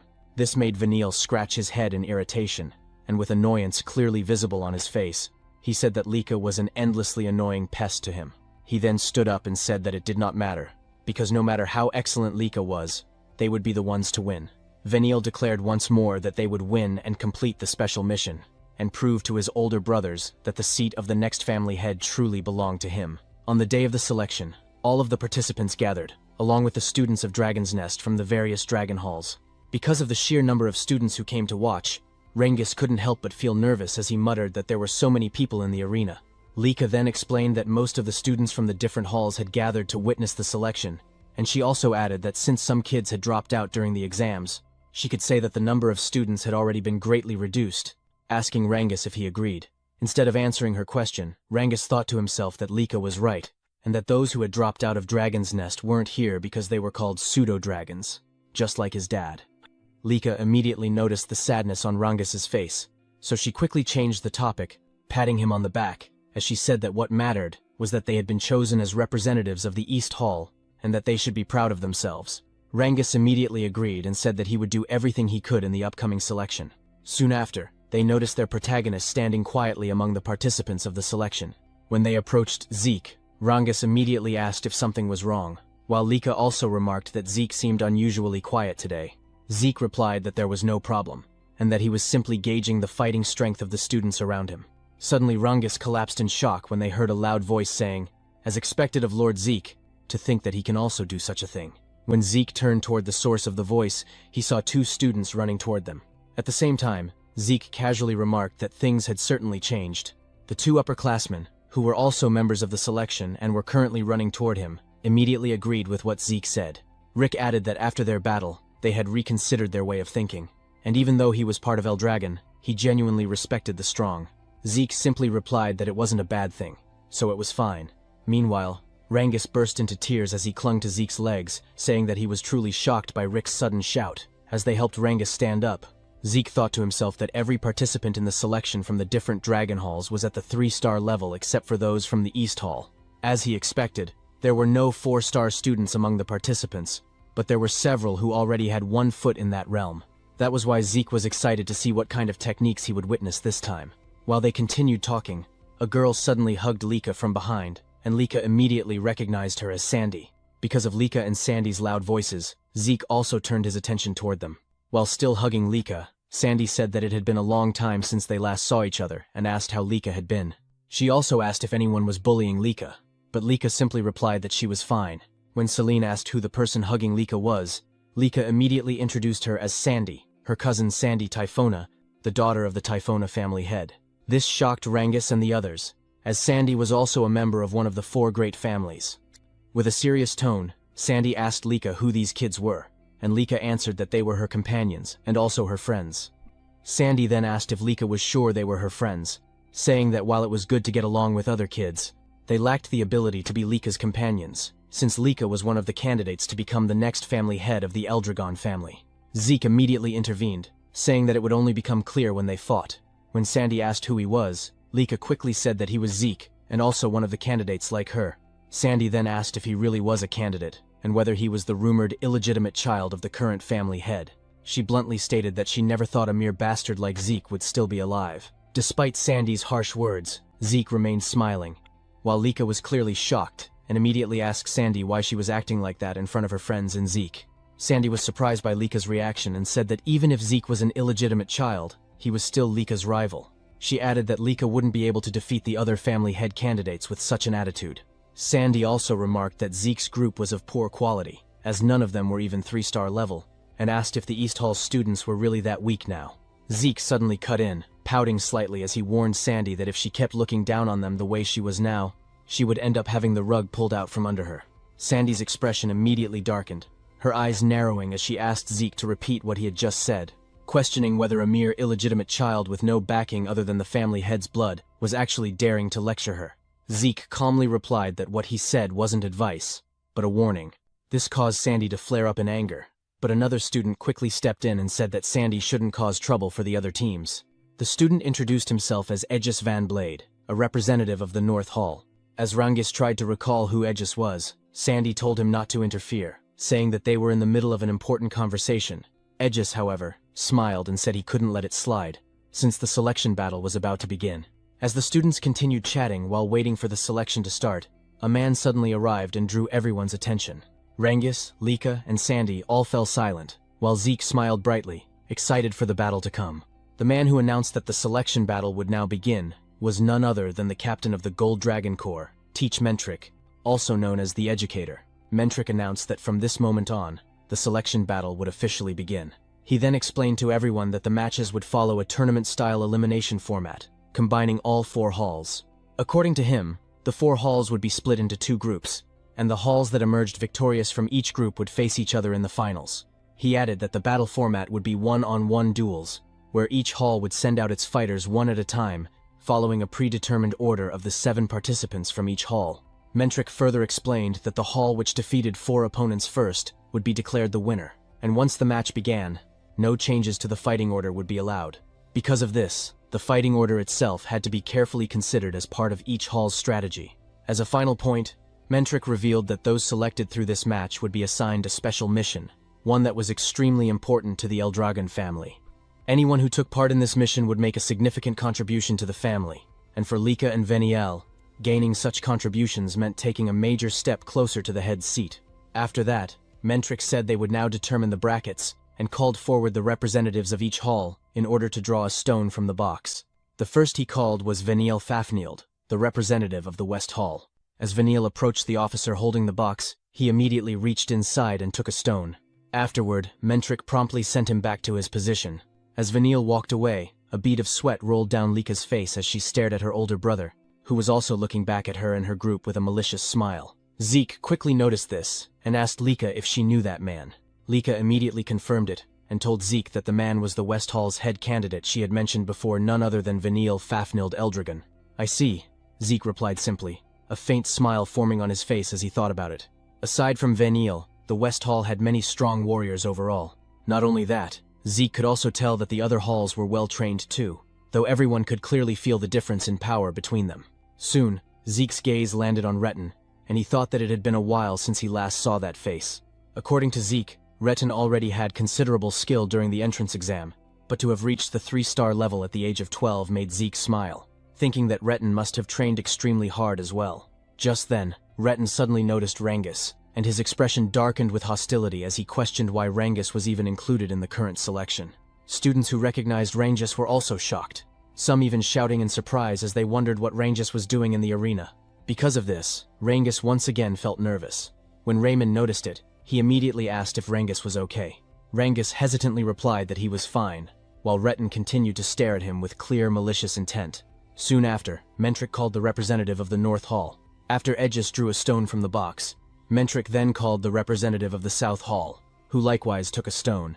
Finally, he called the last representative from the East Hall. When Lika heard this, she immediately told Zeke that he was being called forward, causing Zeke to look at her in confusion as he asked why he had to be their representative. Lika calmly replied that the reason was simple, it was because he was the strongest in their group. Eric and the others immediately agreed with her, while Zeke questioned whether, in situations like this, it would be better to send the youngest member of the group instead. Lika merely asked what he meant by that, then added that they were all about the same age anyway, before ordering Zeke to go forward and take a stone. With no other choice, Zeke accepted his role as the East Hall's representative and stepped forward. However, Sandy suddenly questioned why an illegitimate child like Zeke was chosen as their representative, instead of Lika herself. Lika simply replied that it was because Zeke was the strongest among them. Even so, Sandy did not believe her. According to Sandy, Zeke was not even at the 3-star level like Lika. She also reminded Lika that the selection was effectively a head candidate battle between her and Vanille, and that at this rate, Lika would surely lose. Lika merely smiled and said that it was fine and that there would be no problem, confidently declaring that their team was strong. After Zeke took the last stone from the box, Mentric instructed each hall's representative to channel their source power into the stone they had drawn. As they did so, the stones began to glow, turning either blue or red. Mentric then explained that the colors would determine the brackets, announcing that the first match would be East Hall versus North Hall, followed by West Hall versus South Hall. Upon learning that their first opponent would be the North Hall, Zeke's group immediately turned their attention towards Sandy and Aegis's team. They soon noticed a particularly tall student, and upon seeing his appearance and the sharpness of his gaze, Rangis shuddered in shock and asked if that tall man was truly a student of Dragon's Nest. Lika confirmed it, though she had not expected that they would be facing Sandy's team in the very first match. Meanwhile, Sandy released her lightning aura and told Lika that this was a good opportunity to wake her up. Pointing at Lika's team, Sandy declared that she would thoroughly crush Lika so that she would remember her position and purpose in life. Lika, however, did not waver. As her golden lightning aura surged forth, she told Sandy to bring it on. At the same time, while holding the blue stone, Zeke noticed Aegis smiling calmly as he said that it looked like they would be fighting in the first match, and that he was really looking forward to it. Seeing Aegis's reaction and hearing his words, Zeke replied that it seemed like they would get along, adding that he too was looking forward to the battle and could not wait to fight anymore. Meanwhile, after a brief moment of silence filled the entire arena, Mentric declared that the first match would take place between East Hall and North Hall. As soon as everyone heard the announcement, Eric immediately told Lord Zeke that he would do everything he could to win his fight. However, despite his determined words, his expression betrayed him, causing sweat to trickle down Lika's cheek as she nervously asked Zeke if Eric would really be alright, since his anxiety was clearly visible. Zeke simply agreed with her observation. Soon after, Mentric asked whether both groups were ready for the match, and once Eric stepped into the center of the arena to face his opponent, Mentric immediately ordered the start of the battle. Eric charged at his opponent right away after gathering his source power into his fist. As Zeke and the others watched from the sidelines, Zeke couldn't help but wonder what the outcome of Eric's match would be. Lika responded by saying that judging by their appearances, it was going to be a tough fight, and she quickly asked for Zeke's opinion. Zeke simply replied that there was no such thing as a guaranteed victory in any battle, unless they were talking about himself, since he was confident that his wins were always absolute. Lika then clarified that she wasn't referring to him but to Eric, so Zeke decided to just focus on watching the fight. Zeke added that in terms of skill alone, North Hall's fighter wasn't much different from Eric, and if Eric fought the way he normally did, he should be able to win. Lika immediately agreed, but pointed out that this was their first time fighting in front of such a large crowd, and the pressure of representing their team was also a heavy burden. As Eric continued to receive relentless attacks from his opponent, Zeke admitted that Lika's words were true, though he also mentioned that Sandy and Aegis Vanblade were exceptions.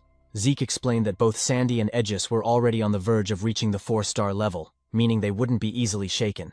He also remembered that Sandy was Lika's cousin from the Typhona family, which likely meant she wielded techniques from the same lineage, and he noted to himself that this would become valuable battle experience for Lika.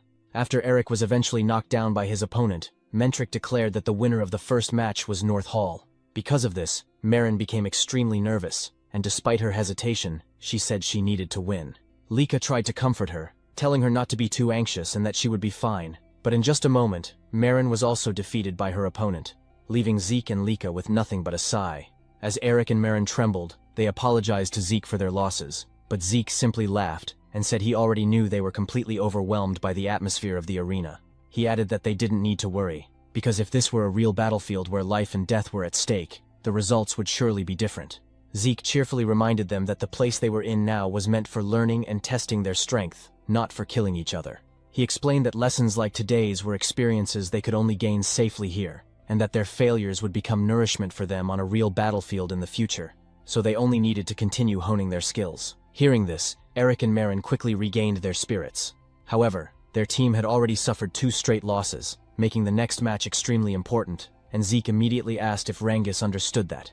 Rangis, already overwhelmed with fear and shock, begged Zeke not to make him even more nervous, saying he had been anxious since morning, and to make matters worse, he would be facing the largest and most intimidating member of North Hall. After seeing his opponent's glowing red eyes, Rangis burst into tears with his nose running, hugging Zeke while saying that his opponent was a terrifying upperclassman and he was truly scared.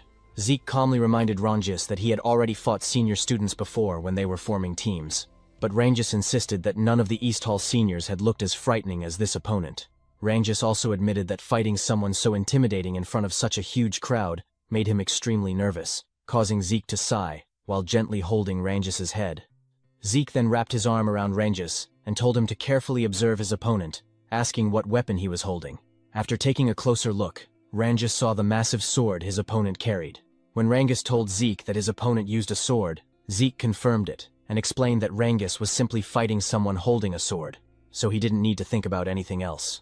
Zeke said that if his opponent thrust the sword, Rangus only needed to parry it. If the opponent slashed upward, he only needed to pull back, and if the opponent swung downward, he only needed to step forward and thrust his spear.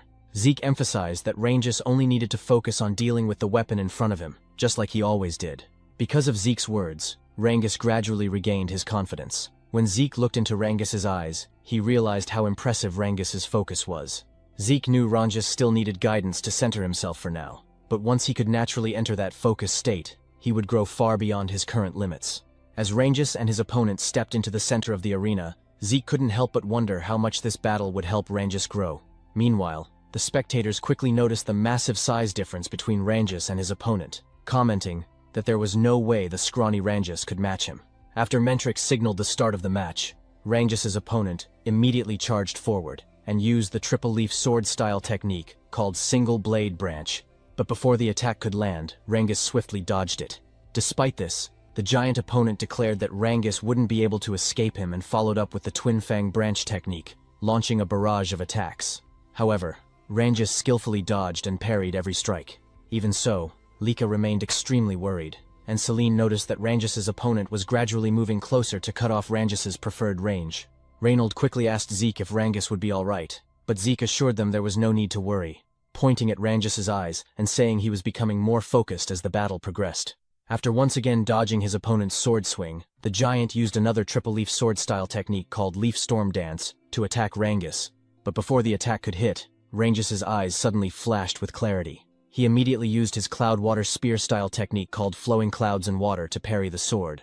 The force from their clash caused the giant opponent to lose his balance, and Rangus wasted no time seizing the opportunity. Using another Cloud Water Spear-style technique called Raging Current Strike, Rangus thrust his spear into his opponent's chest, knocking him unconscious and sending him crashing to the ground. Mentrix immediately declared the match over and announced that East Hall had won the third match.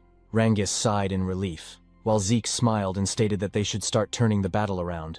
Beginning with Rangus's victory, East Hall steadily gained momentum as Celine won the fourth match, and Reynold claimed victory in the fifth match. Soon, the sixth match began between Lika and Sandy. Lika greeted Sandy, saying it had been a while since they last crossed swords like this, while both wielded lightning thunder techniques. Sandy admitted she never expected North Hall's elites to lose to younger students who hadn't even reached the 3-star level. Lika calmly replied that, as she had said before, her companions were strong. Sandy mockingly agreed, admitting she underestimated Lika's companions, but stated that they weren't the real issue between them. As Sandy released her golden aura, Lika was visibly startled and nervous. Sandy declared that Lika's companions were secondary, and that if Lika truly wanted to become the family head, she needed overwhelming power herself.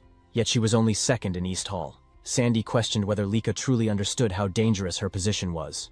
Lika answered that she fully understood her standing, and while glancing at Zeke behind her, she said she had not given up on becoming the family head, nor on surpassing her sister Sandy, because she believed her current strength was enough to defeat her.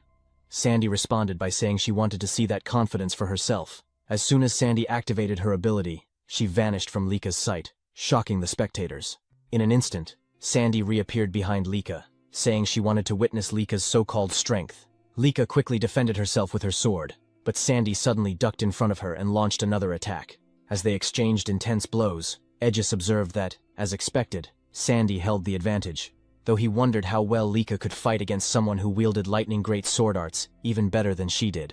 When Sandy used the lightning great sword art called Judgment, Lika suffered a wound on her side, causing Celine and Marin to panic. After retreating, Lika reassured herself that she was fine, realizing the injury was only a scratch and that she simply needed to catch her breath.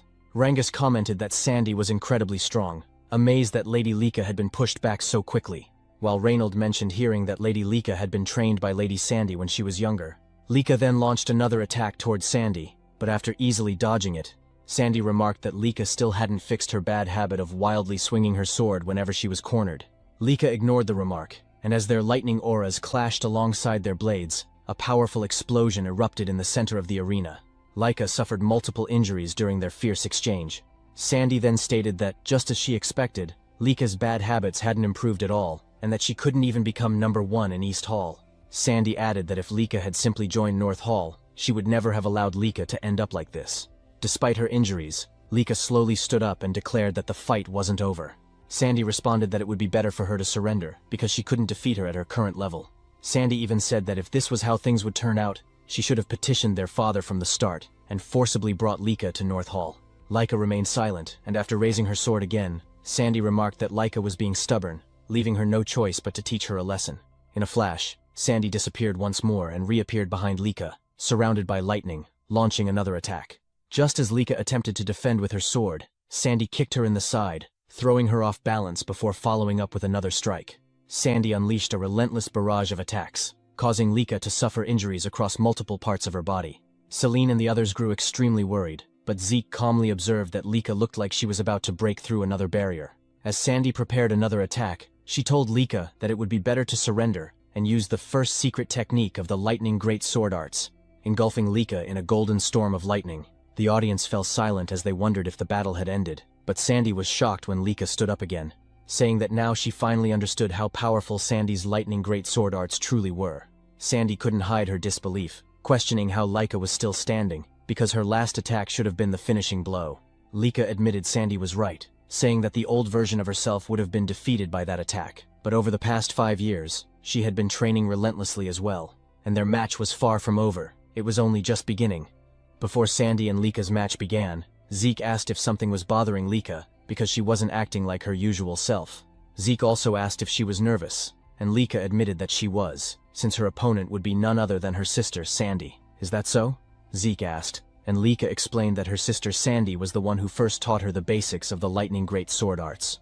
She learned the fundamentals from her uncle, the current head of the Typhona family, but whenever she didn't understand something, she would go to Sister Sandy for guidance, making Sandy something like a mentor to her. I see, Zeke replied. Lika then confessed that she had never managed to defeat Sandy even once. She said that although she had grown stronger over the past 5 years, Sandy had been training just as hard as she had.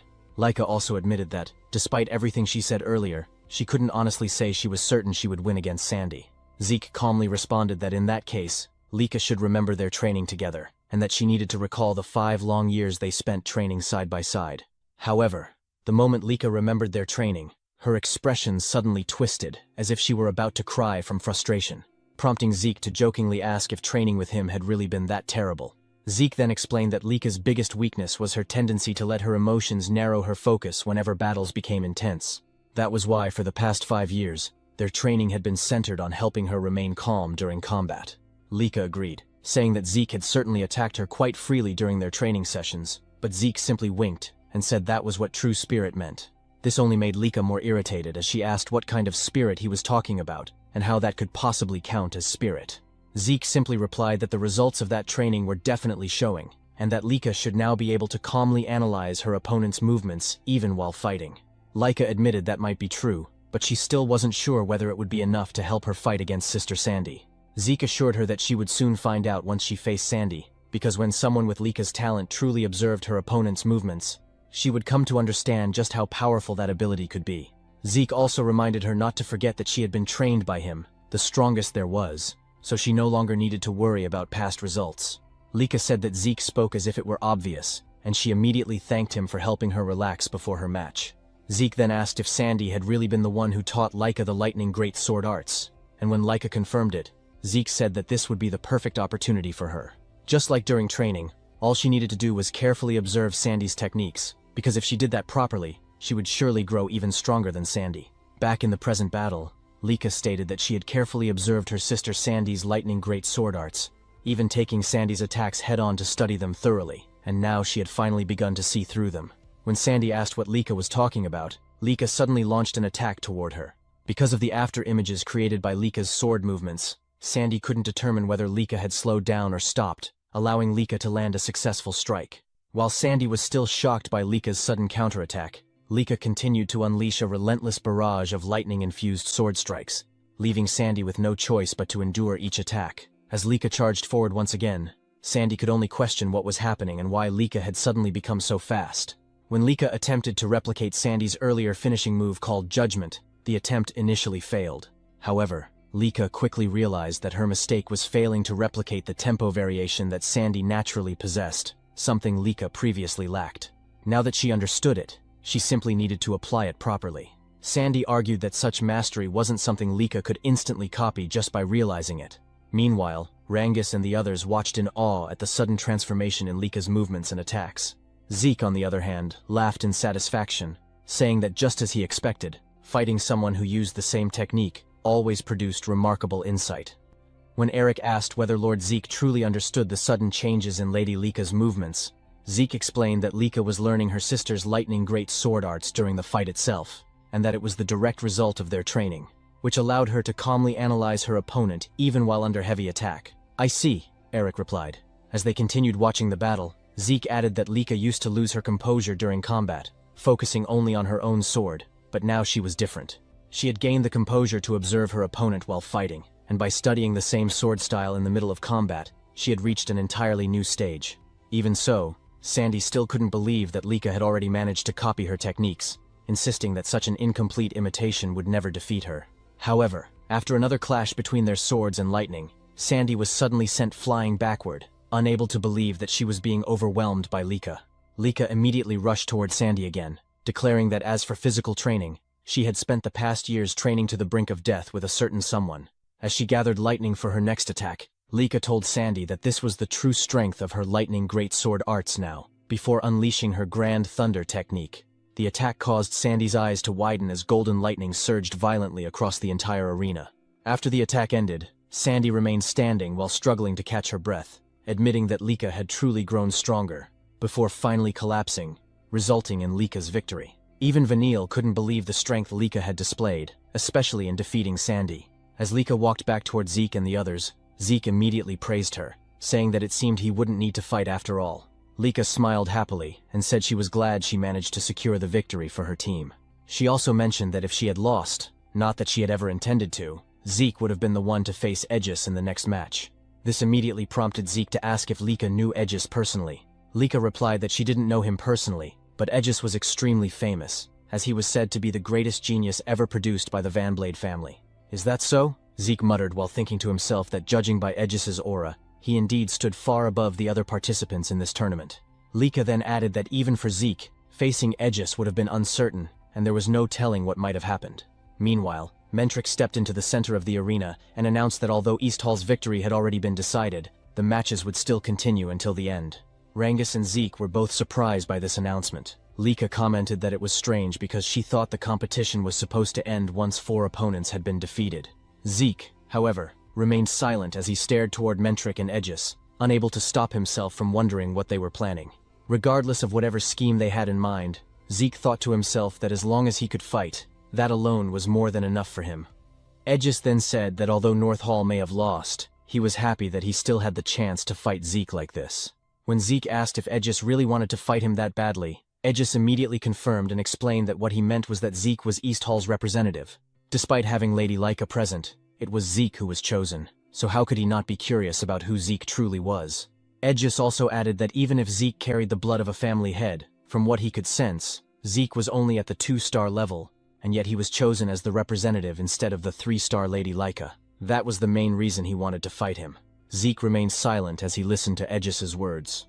After a moment, Zeke said that just as he expected, they seemed to get along, because he himself had been eager to cross blades with Aegis as well. When Aegis asked if that was true, Zeke replied that there were many skilled fighters in this venue, but Aegis was exceptional. Zeke also mentioned that he had heard about Aegis's reputation, being called a once-in-a-century genius at such a young age, and that he truly wanted to measure Aegis's strength through a direct battle. "Good. If that's the case," Aegis responded, and as he slowly drew his katana, he said that he was becoming more excited by the minute. Meanwhile, Zeke immediately noticed that his opponent used a katana, and it had been a long time since he had faced someone who wielded that type of weapon.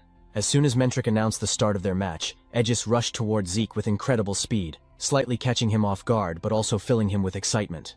Zeke noted that with just a single step, Aegis was able to cover such a vast distance, and he couldn't help but praise Aegis's footwork. Aegis, smiling confidently, immediately used his 1,000-blade style technique called 9 Blades to attack Zeke. Because of the golden glow from Aegis's aura, Zeke was shocked to realize that the presence of Aegis's katana seemed to completely vanish. However, before Aegis's attack could strike Zeke's body, Aegis himself was startled when his blade only cut through Zeke's afterimage. After launching his attack, Aegis quickly realized that Zeke had avoided his strike by twisting his body within a split second. Aegis admitted that he was certain his attack would land, but Zeke simply smiled and praised the excellence of Aegis's strike, even asking him to show more of his techniques. Without hesitation, Aegis moved swiftly once again and unleashed another 1,000-blade style technique called Wave Blade toward Zeke. As Zeke carefully observed Aegis's attack, he commented that Aegis's blade trajectory was extremely difficult to read. Suddenly, Zeke was caught off guard when he realized that one of Aegis's attacks was coming from beneath the ground, something he had not anticipated.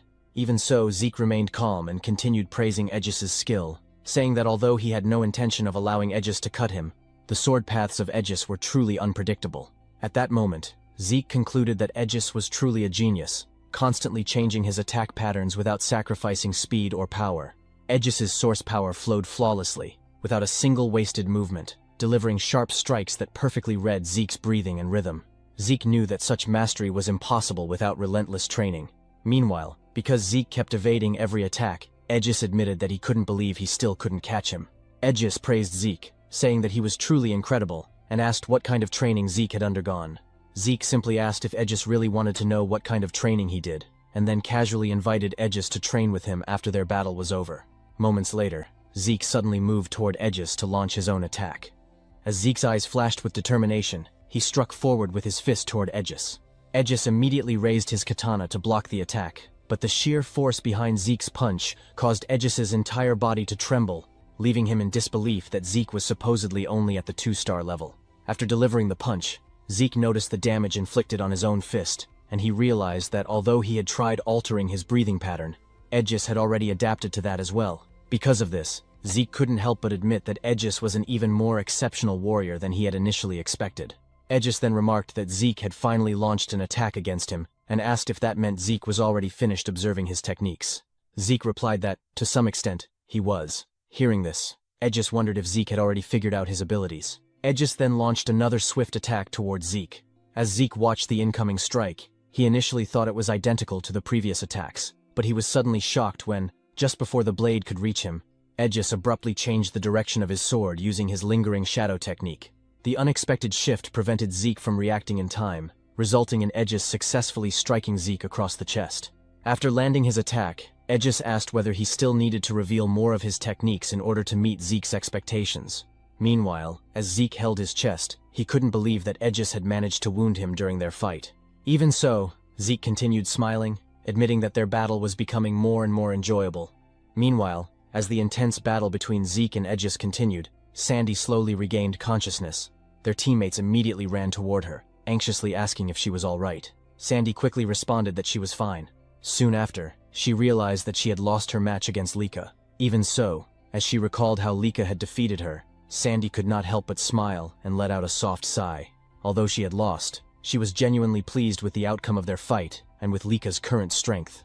After that, Sandy apologized to her teammates, saying that if she had won, they might still have had a chance to secure the special mission. However, her teammates immediately protested, insisting that they were the ones who should apologize for being a burden to her and Aegis. They all bowed their heads in front of Sandy, but she firmly told them that what they were thinking was not true. According to Sandy, their opponents were simply that strong. She added that they just needed to train harder so they would not lose again next time. Hearing this, her teammates felt encouraged and regained their spirits. Sandy then asked whether the match between West Hall and South Hall had already begun, but one of them pointed toward the ongoing battle, saying that for some reason, the current match was still going on. She also told Sandy that the fight happening right now was truly incredible. When Sandy looked toward the arena and saw the two fighters clashing, she could not help but feel shocked and wonder what was happening. She immediately realized that Aegis was using the 5 aura blades, which meant he was fighting seriously with his full strength. As Sandy continued watching the battle between Zeke and Aegis, she remembered what Lika had told her, that among their group, Zeke was the strongest. That memory made her fall silent, as she had not fully believed Lika's words before, but now she understood that they were true. Meanwhile, Aegis used his 1000 battle style technique called 5 Shadow to attack the protagonist, but Zeke easily evaded it. Sweat immediately ran down Aegis's cheeks as he could not believe that even that technique had failed to work against Zeke. On top of that, Aegis said that after fighting this much, Zeke was not even out of breath, and he immediately asked what kind of body Zeke possessed. Zeke simply replied that it was nothing special, that he had just put a lot of effort into training his basic stamina. He added that techniques are good, but fundamentals are just as important. I see. Aegis responded, saying that if that was the case, he would focus more on training his body from now on. He then used his ability once again to attack the protagonist, but with only his arms, Zeke shattered every single strike directed at him. At that moment, Zeke assessed that the blade's hardness, sharpness, generation speed and range were around the lower upper tier overall, but considering Aegis's age, he could become very interesting in the future. Zeke smiled as he realized that through this battle with Aegis, he had finally confirmed something: the difference between 1,000 years ago and the present era. According to Zeke, in the martial arts of 1,000 years ago, the motion of the attack itself was paramount. The essence of martial arts was to express all creation through one's techniques, and source power was merely supplementary. But in the modern era, by manifesting source power, practitioners express all of creation through it. In other words, handling source power itself has become the essence of modern martial arts. As he continued evading the attacks, Zeke thought to himself that he had been foolish. He had focused so much on the techniques themselves that he had failed to notice this shift for so long. Even so, he found the changes of the past 1,000 years fascinating beyond measure. Meanwhile, as Aegis continued attacking, he realized that all his strikes were being perfectly countered by Zeke. He could only conclude to himself that Zeke was truly a superhuman. Rangus and the others remained deeply worried, and Rangus mentioned that the fight had already lasted for over an hour, with no sign of ending. Lika, however, calmly said that neither of them was normal, but their battle would probably be over soon. Aegis then told Zeke that it looked like he had already finished observing all of his movements this time. Zeke did not deny it, and said that their fight had been a truly wonderful experience. I think so too, Aegis replied. Suddenly, the protagonist declared that he would pay his respect to Aegis. Therefore, what he had learned from their battle, he would now present to Aegis as a new technique. As Zeke clenched his fist, Aegis suddenly felt an overwhelming pressure. Aegis laughed, saying that now he understood why he could not defeat Zeke. Even so, he gathered his full power and activated the 1000-blade style's secret technique called 5-blade ultimate strike, declaring that he would continue struggling until the end. However, before Aegis could launch his attack, Zeke suddenly leaped high into the air. While suspended above the arena, he gathered his source power into his fist and unleashed a rain of massive golden fists across the entire arena. This technique was Zeke's new move, the modified second form of his Dragon Destruction combat arts, which he called Fist Star. As a result, consecutive explosions erupted throughout different parts of the arena, causing the students watching to panic. When the attack finally struck Aegis, a tremendous explosion shook the entire arena. Reynold quickly raised his shield to protect his teammates, marveling at the sheer power of Zeke's attack. Sandy, meanwhile, was so stunned that she could only ask who had won the fight. At that moment, Mentric declared that they had seen enough and announced the end of the match. As the smoke gradually cleared, Aegis's broken katana became visible. Lying on the ground, Aegis could only laugh, saying that he could not even move a single finger. He admitted that Zeke's strength was overwhelming, and that he still had much more training to do if he wished to catch up. Though sweat continued to drip from Zeke due to exhaustion, he smiled as the victory was declared in favor of East Hall. The spectators could hardly believe what they had witnessed, and could not stop asking what kind of battle they had just seen, as well as how Aegis had been defeated. Mentric then announced that they would repair the arena first before starting the match between West Hall and South Hall, instructing everyone to begin preparing. Rangus and the others were filled with admiration and joy, as they had not expected Zeke to defeat Aegis. Lika commented that Zeke had once again destroyed the arena, and that he was strange in so many ways. Zeke immediately asked what she meant, adding that what mattered most was that he had won. He then said that whatever Lika meant was not important right now, because what they needed to focus on was watching the upcoming match between West Hall and South Hall. That's right, Lika agreed, adding that another candidate for the position of family head would be participating in the next match, none other than Vanille Fafnir Eldragon. After the battle between Aegis and Zeke, Zeke asked Rangus if he had gone a bit overboard, because with that level of destruction in the arena, he thought it would not be repaired anytime soon. However, Rangus told him it was fine, and asked Zeke to look toward the side of the arena. Zeke was completely stunned and immediately asked how it was possible, and how they had managed to restore the arena so quickly. Rangus then explained that the entire arena had been built using a rare stone called etherite, and when someone infused it with source power, it could restore itself to its original form. Upon hearing this, the protagonist immediately realized that this was yet another incredible material that had appeared during the 1,000 years he had been gone. As Zeke continued to marvel at the sight, Rangus added that using such an expensive material to construct an arena of this size was truly astonishing. While smiling, Zeke said that West Hall seemed to have the best overall quality, but South Hall also had some strong-looking fighters, so he wondered how their battle would turn out. However, contrary to Zeke's expectations, the match between West Hall and South Hall became utterly one-sided. At the conclusion of the battle between West Hall and South Hall, Mentric couldn't shake off a growing sense of doubt. He felt that something about Vanille's match was off. More than that, he found it hard to believe how overwhelmingly one-sided the fight had been. He couldn't help but question whether Vanille truly possessed enough strength to defeat Lila Sonar that easily. Meanwhile, Vanille calmly asked Mentric if he was going to announce the winner.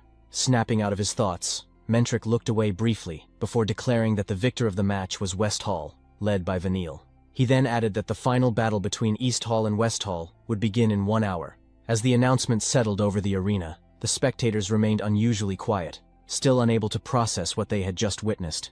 In contrast, Lila's teammates were deeply worried about her condition. One of them carried her away carefully, while Lika stared in disbelief, unable to accept that Lila had been defeated so effortlessly. Zeke, on the other hand, remained silent, observing everything. In Zeke's mind, he was certain something was wrong. The gap in strength and abilities between Lila and Vanille should not have been that wide. Yet for some unknown reason, Lila's source power flow had been completely unstable. In that state, there was little doubt that something had gone wrong with her compared to her normal condition, which explained why the fight had ended so one-sidedly. Zeke also suspected that Mentric, acting as referee, had noticed something unusual. This left him quietly wondering what had truly happened during Vanille and Lila's battle. Even Reynold couldn't believe that Lady Lila from the Sonar family would appear so helpless as they had just seen. He remarked that, as expected, a next head candidate was on a completely different level from them. However, Celine pointed out that the fight had felt too one-sided. Lika agreed, but said that perhaps that was simply the reality. It was their first time witnessing the true strength of the prominent figures from other halls, so it was difficult to determine whether something was actually wrong.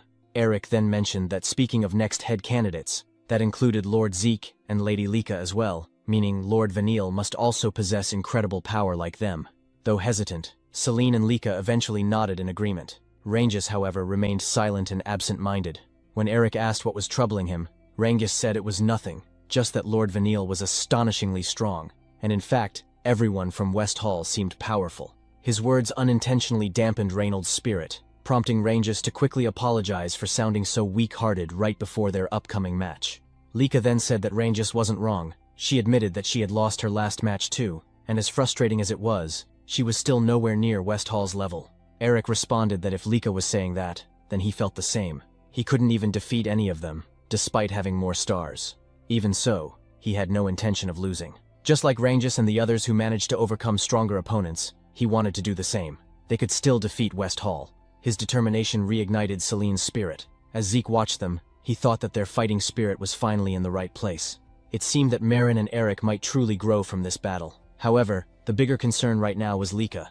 To Zeke, it didn't seem like Lika had noticed Lila's abnormal source power at all. If she believed everything that happened was purely Vanille's strength, then her shaken reaction made sense. But since Zeke himself didn't know the full details, he couldn't offer careless advice. He quietly wondered what he should do.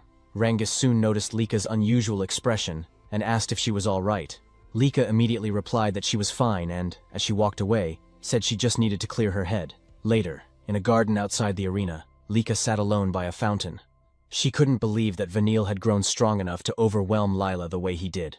Even Aegis had been unable to completely overpower Lila without suffering a scratch, yet Vanille had done it effortlessly. The last time Lika fought Vanille was when they were 5 years old, and she had lost. Since then, she had trained relentlessly, determined to one day defeat him. She had believed she had finally caught up, yet what she witnessed today shattered that confidence. If the match order remained unchanged, Vanille's opponent would likely be Zeke. Strangely, she felt relieved at that thought, since it meant she wouldn't have to face Vanille herself, but she hated herself for feeling that relief. It was as if she had already admitted defeat, despite her long-standing desire to overcome him. Suddenly, Vanille appeared and asked what she was doing there. With a mocking tone, he commented that she looked awfully serious while sitting alone. Lika's eyes narrowed as she demanded to know what he wanted, stating that they had nothing to discuss, and that she had no intention of talking to him. Vanille smirked and told her not to be so prickly. If he became the head of the Eldragon family, she might end up as his wife. At those words, Lika stood abruptly and told him to be silent, declaring that she would be the one to become family head. She began walking away, but Vanille stopped her with his words. He said he knew she was thinking that she couldn't defeat him. He couldn't blame her, since she had failed to beat him back then either. Surely she had seen what he did to Lila. As he casually draped an arm over her shoulder, he said he was certain she was thinking she couldn't defeat him after witnessing that fight, asking if he was wrong. Lika only told him once more to be quiet. Vanille then bluntly stated that she should just admit it back then, now, and forever. She would never surpass him. He told her to give up and submit to him, promising that if she did, he would treat her well, tightening his grip on her shoulder as he spoke. Lika immediately shoved his hand away and shouted at him to stop talking. Vanille merely remarked that her reaction wasn't cute at all. Without another word, Lika walked away. As she left, Vanille coldly muttered that after placing his arm around her and gripping her shoulder like that, it was already the end for her. He then turned to his subordinate and said they both knew what needed to be done next. The subordinate replied that Vanille could leave everything to them. He then asked whether they shouldn't prepare for the illegitimate brat, Zeke, the same way they had prepared for Lika. Vanille responded that they could handle Zeke during the match, or even set things up while fighting him. Although he admitted it would be best to prepare beforehand, Zeke seemed unusually sharp. If Zeke noticed their preparations, it would only complicate things. Besides, from what he observed, Zeke had deliberately allowed himself to be hit at times, so arranging things mid-battle would suffice. His subordinate agreed. As Vanille bumped fists with him, he scoffed, saying that even if Zeke had defeated Aegis, he wasn't about to lose to some bastard child even without relying on tricks. As the water in the fountain behind them slowly changed color, Vanille declared that in this match, they would be the ones to win and claim the special mission. An hour after the scheduled time for the battle between East Hall and West Hall, Eric nervously said that the moment everyone had been waiting for had finally arrived. However, in his mind, he could not stop thinking about the reality of their situation. He and Marin were upperclassmen, yet among all the representatives of East Hall, they were the weakest. On the other hand, the group from West Hall was clearly packed with elites. Because of that, Eric could not help but feel a deep sense of anxiety and doubt, wondering if they could really win against West Hall. Suddenly, a fist flew through the air and struck him on the head. After punching Eric, Zeke called him an idiot, and loudly asked what had happened to all the confidence he had shown earlier. When Eric admitted that it had only been an act, Zeke shouted and asked him why he was even fighting in the first place. Was he fighting just to lose? Eric immediately replied that it was not like that. Zeke then told him that if he was going to fight, then regardless of the difference in strength, he had to fight to win, and that was what truly mattered. Because of those words, even though a large bump had formed on Eric's head from the punch, he suddenly felt his spirit rise again, and said that Zeke was right. He was going to fight to win. Zeke laughed, and told him that was more like it. Eric needed to have confidence in himself. After all, Eric had trained hard before, so he should believe in his own abilities. Eric quickly agreed with everything Zeke had said and thanked him. Suddenly, however, Eric fell silent when Zeke said that he would give him a small parting gift. Zeke told Eric to relax his shoulders because the Great Power Fist style was all about gathering all of his strength into a single point before striking. If Eric tensed up too much, the strength he should be concentrating would scatter instead.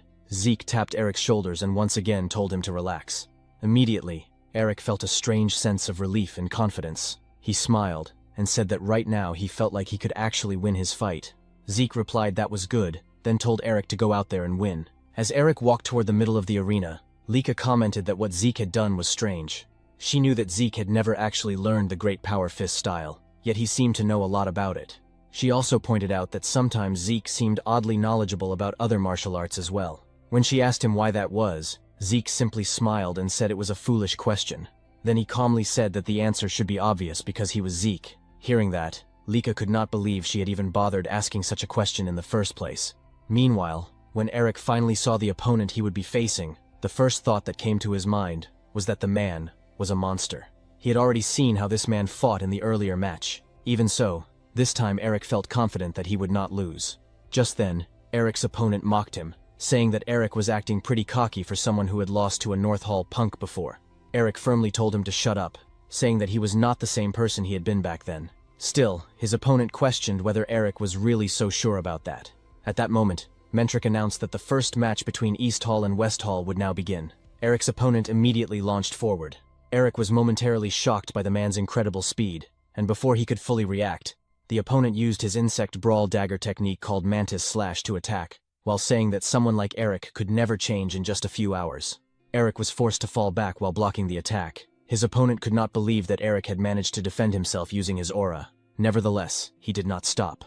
He challenged Eric to try defending his next attack, and immediately unleashed a barrage using his technique called Swarming Locust, raining down attacks on Eric. Seeing Eric struggling in his current situation, the opponent mocked him again, asking what the problem was, and what had happened to all the confidence he had been talking about earlier. He said that he had thought Eric might have actually changed. Meanwhile, after receiving several injuries from his opponent's relentless attacks, Eric admitted to himself that his enemy was indeed strong. But that did not mean he could simply allow himself to be beaten one-sidedly. Eric immediately launched a punch in retaliation, but his opponent easily dodged it and told him that he was far too slow. At the same time, Eric received another blow from his opponent, who confidently declared that there was no way an attack like Eric's would ever hit him. Eric realized that at this rate, he would never be able to catch his enemy. He asked himself what he should do now. At that moment, he remembered Zeke's words he needed to relax his shoulders, because the great power fist style gathered all of his strength into a single point. Eric suddenly fell silent for a moment before making a decision to gamble everything on a single attack. He returned to his stance and began gathering his aura. Seeing this, his opponent sneered and said that a weakling like Eric was surprisingly stubborn. The opponent then used a technique called Stinging Bee Flash in an attempt to break through Eric's defense. However, after taking the attack head-on, Eric suddenly smiled and said that he had finally caught him. His opponent was shocked when Eric grabbed and restrained his weapon. Eric then declared that it was time for him to take Eric's attack. Gathering all the aura he had concentrated into his fist, Eric unleashed the Great Power Fist technique, called Great Power Fist. The powerful blow sent his opponent flying straight into the wall of the arena. The spectators fell into stunned silence. Meanwhile, Zeke simply smiled as Mentric announced that the winner of the match was Eric from East Hall. Eric's opponent had lost consciousness. His eyes rolled back and completely white. Eric's face immediately turned red with joy, and he could not stop himself from shouting in excitement over his victory. Sometime later, when Eric's opponent regained consciousness, he could not believe that he had been defeated by Eric. While holding his injured arm, he suddenly heard someone call his name. It was Vanille. The man quickly went before Vanille and knelt down, apologizing for losing his match. However, before he could even finish speaking, Vanille suddenly attacked him. The brutal act caused intense fear among the members of West Hall, including Retin. Vanille then looked coldly at the rest of his companions and asked if they understood what they needed to do. He told them that they must crush every opponent they faced. None of them dared to object and simply obeyed his command out of fear. Meanwhile, Eric confidently told Marin that she could definitely win her match. Marin nodded in agreement, while her opponent simply stared at her with a serious and unwavering gaze. When Mentric finally gave the signal to begin the fight, Marin immediately released her aura and rushed toward her opponent with great speed. As she charged forward, she used her red flame sword-style technique called Spark/Times, to launch her attack. However, her opponent easily defended against the strike using his spear. With precise timing, he deflected Marin's sword, causing her to lose her balance for a brief moment. Seeing the opening, her opponent quickly took advantage of it. After moving swiftly to Marin's side, he immediately unleashed the Great Wild Spear-style technique, known as Rampaging Pierce, striking Marin hard in the side. Because of the heavy damage Marin received from the attack, she couldn't help but drop to one knee and cough violently. Before she could even recover, her opponent launched another attack without hesitation. As the assault continued, Rangus could hardly believe what he was witnessing and could only mutter that the situation for Marin was looking bad. Meanwhile, as blood continued to spill from the wounds Marin was receiving during the fight, Lika trembled with anger toward Marin's opponent, and even Celine said that she couldn't bear to watch any longer. Eric, now cursing under his breath in anger, was about to rush toward Marin's opponent, but Reynold quickly stopped him, firmly reminding him that he was not allowed to interfere in the fight. Reynold added that the match hadn't been officially called yet, and if Eric jumped in now, the East Hall would lose by disqualification. After some time passed, Mentric finally declared that the winner of the match between Marin and her opponent was the West Hall. While Marin lay there unconscious, her opponent arrogantly stepped on Marin's face. As Mentric's declaration of victory echoed through the arena, Eric and the others immediately ran toward Marin. While Eric and Lika were filled with deep worry as they saw Marin lying there, covered in blood, Zeke remained silent as he watched everything that had happened. However, the intense anger on his face revealed just how furious he was at the severe injuries Marin had suffered. As Rangus and Celine continued to worry about Marin, Eric shouted Marin's name in desperation. Rangus couldn't help but wonder if Marin would be alright, while Celine said that the injuries Marin had received from her opponent were far too excessive. Zeke, on the other hand, had a look of intense anger on his face, yet he remained silent as he calmly watched their enemies. As Marin's opponent began walking away from the scene, Eric suddenly shouted at him. Raising his voice, Eric demanded to know if there had been any need for him to go that far. The opponent's expression darkened slightly, and when he turned back, he asked if they had a problem. When Eric asked what he meant by that, the man simply replied that what had happened was a battle, in other words, real combat, and he had merely gone all out to ensure a certain victory against Marin. Hearing that only made Eric angrier. He said that even if it had been a battle, what he did to Marin was still too much, especially since she had suffered severe injuries and lost consciousness.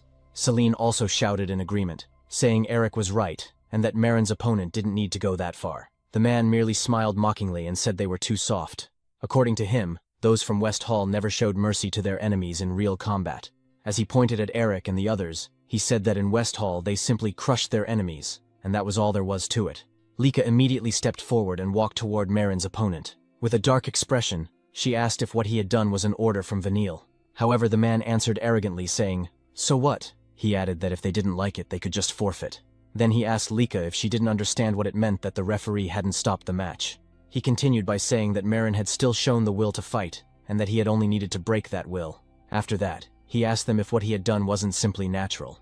Lika shouted again in anger, but Marin's opponent only complained that they were being too noisy before turning his back on them.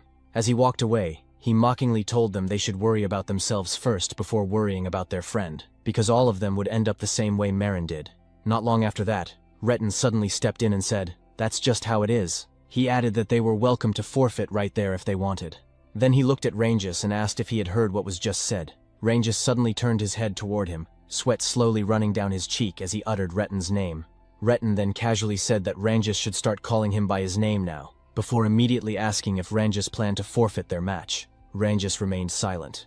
Retin mocked him again, saying that if Rangus wanted to be toyed with like that girl Marin, he wouldn't stop him. He even asked if Rangus wanted him to do the same thing he used to do to him back in the village, calling Rangus a weakling. Rangus lowered his head, his face darkening. Lika, on the other hand, was clearly furious at Retin's words, but Rangus suddenly told Lady Lika that it was fine. Slowly rising to his feet, Rangus said that he wasn't running away. This made Lika turn and look at him in surprise. Rangus then declared that today, right here, he was going to surpass Retin. Retin immediately looked annoyed and demanded to know what Rangus meant by that. Meanwhile, as Marin remained unconscious, the medical team continued treating her injuries while the spectators silently watched everything unfold. In the middle of the arena, Rangus let out a deep breath while gripping his spear when suddenly someone called his name, startling him. Rangus was both confused and astonished because he immediately recognized the voice. It was Zeke's. When he turned to look at him, Zeke calmly told him not to worry because no one else could hear them. According to Zeke, he was speaking directly into Rangus's mind. He explained that he had recreated this technique a few years ago, after reading many books. As Rangus wondered where he should even begin commenting on what Zeke had just done, Zeke told him that more importantly, the reason he used the technique was to give Rangus a piece of advice. When Rangus asked what advice he meant, Zeke said, "There is a saying clouds drift freely, and water flows gently." Rangus began wondering what exactly Zeke meant by that proverb. Zeke continued, saying that clouds drift without a care and water flows ever so gently. He added that whenever Rangus was struggling, he should picture that image in his mind. Just then, Mentric asked what Rangus was doing. Rangus immediately apologized and quickly assumed his battle stance. Mentric then announced that the second battle between West Hall and East Hall would begin. The moment Rangus heard the start of the match, he moved forward and used his Cloudwater spear-style technique called Water Pierce to attack Retin. Retin was briefly surprised by Rangus's speed, but he easily countered the attack and deflected the spear. Retin then told Rangus not to get cocky. Calling him a little weakling, he used his Serpent Strike sword-style technique called Ambush Pierce. His aura took the shape of a snake as it shot directly toward Rangus's chest. As Rangus defended himself against the attack, Retin sneered and said that was all Rangus had behind his big talk. He mocked him further, saying Rangus looked pathetic and calling him a little runt as he charged forward to attack again. Rangus remained silent, raising his spear once more to prepare for the incoming strike. However, when Retin used another Serpent Strike sword-style technique called Serpentine Slash, Rangus was caught off guard. The attack twisted and curved like a snake, making it impossible for him to block properly, and he was struck in the side. Rangus immediately thought that he was certain he had defended against the attack, yet somehow Retin had changed the direction of his strike mid-attack. Retin mockingly asked what was wrong with him and told Rangus to try hitting him back if he even could. Determined not to lose, Rangus declared that he could still attack and hit Retin. He immediately used another Cloudwater spear-style technique, called Flowing Clouds and Water. But before their weapons could clash, Retin suddenly smiled. In the next instant, His attack curved again and changed direction, striking Rangus once more and sending him flying away. The explosion that followed caused Lika and the others to worry greatly, while Zeke simply remained silent as he watched the battle. After the dust slowly cleared, Rangus could be seen kneeling on the ground while holding onto his spear. Rangus thought to himself that he had tried to deflect and counter Retten's attacks, but every move he made was being turned against him. Retten asked if Rangus had been thinking about using his movements to counterattack. Laughing mockingly, he told Rangus to give him a break. He called Rangus a poor guy, before revealing that his specialty was countering. Retten then said it was unfortunate for Rangus, because he was several levels above him in every way. Meanwhile, Rangus struggled to stay standing, gripping his spear so he wouldn't collapse. He said that what Retten claimed was impossible. However, Retten suddenly stepped forward, grabbed Rangus by the hair, and said he didn't know what kind of delusion Rangus was living in. He mockingly declared that a child of a pseudo-dragon could never become strong. According to him, Rangus was nothing in the end, just a weakling like his father. Even while struggling, Rangus told Retten not to dare insult his father, but while holding Rangus by the hair, Retten punched him in the face and called him a fake dragon. Rangus fell to the ground, yet Retten continued kicking and attacking him repeatedly, while shouting that a fake dragon like Rangus could never defeat the real thing. As Rangus continued to receive heavy blows from Retten, he began to think to himself that he really was hopeless after all. He thought he had grown stronger, but perhaps it had all been a delusion because he was still weak. Tears slowly streamed down his face as the thought echoed in his mind that he was just a fake dragon after all. At that moment, a memory resurfaced. It was a time when he and his father were fishing by the riverbank. His father had asked if Rangus liked fishing, and Rangus's father said that he liked it too. He told Rangus that as he could see, he loved fishing while gazing at the clouds and the flowing water, just like he was doing at that moment. When Rangus asked if his father liked clouds and water, his father smiled and said that clouds always drift so serenely, and the river water continues flowing endlessly. Watching them, he said, made him realize that human worries were actually very small and trivial things. When Rangus asked what he meant, his father simply replied that maybe someday Rangus would understand it as well. Back in the present, Rangus lay on the ground covered in blood as he whispered the words drifting and flowing. Mentric remained silent as he carefully observed the battle. Soon after, Retten grabbed Rangus again and declared that this was where their fight would end. As Retten gathered his aura into his fist for the finishing blow, he said that a fake dragon would always remain a fake. He added that Rangus should crawl through life on his hands and knees, but when Rangus opened his eyes, he remembered Zeke's words before the battle began. Just like water flowing gently, Rangus's aura began to flow smoothly through his body. Before Retten's attack could land, Rangus managed to block it. Retten did not expect Rangus's sudden defense, and upon sensing the aura coming from him, he quickly stepped back and retreated to pick up his sword. Meanwhile, Mentric smiled in surprise at the unexpected turn of events. He had just seen the 3rd star on Rangus's chest shine brightly, clear proof that Rangus had broken through to the 3-star level right in the middle of his battle with Retten. Retten's face darkened instantly, his expression twisting with rage at what he had just witnessed. More than anything, he could not believe that Rangus had actually broken through to the 3-star level in the middle of their battle. The realization only fueled his anger. Further, he refused to accept that Rangus now stood on the same level as him. "There's no way some fake is standing on the same level as me," Retten snarled, declaring that he would never acknowledge it. As he prepared to strike again, he shouted that he would never accept that someone he once mocked had reached the same 3-star rank. Without hesitation, Retten unleashed his Serpent Strike sword-style serpentine slash, sending a swift and twisting attack toward Rangus. Despite having one eye nearly shut from his injuries, Rangus reacted with remarkable speed, effortlessly evading the strike even as it shifted direction. Retten was stunned. That same attack had landed before, yet now Rangus avoided it so easily. A thought crossed his mind. Had Rangus already read the pattern of his attacks? The idea was unbearable. Refusing to accept it, Retten launched another assault, this time using rampaging serpent flash. As he rained down relentless strikes, he shouted for Rangus to try and withstand this one. But once again, Rangus moved with uncanny fluidity, dodging every blow with motions as soft and natural as clouds drifting and water flowing.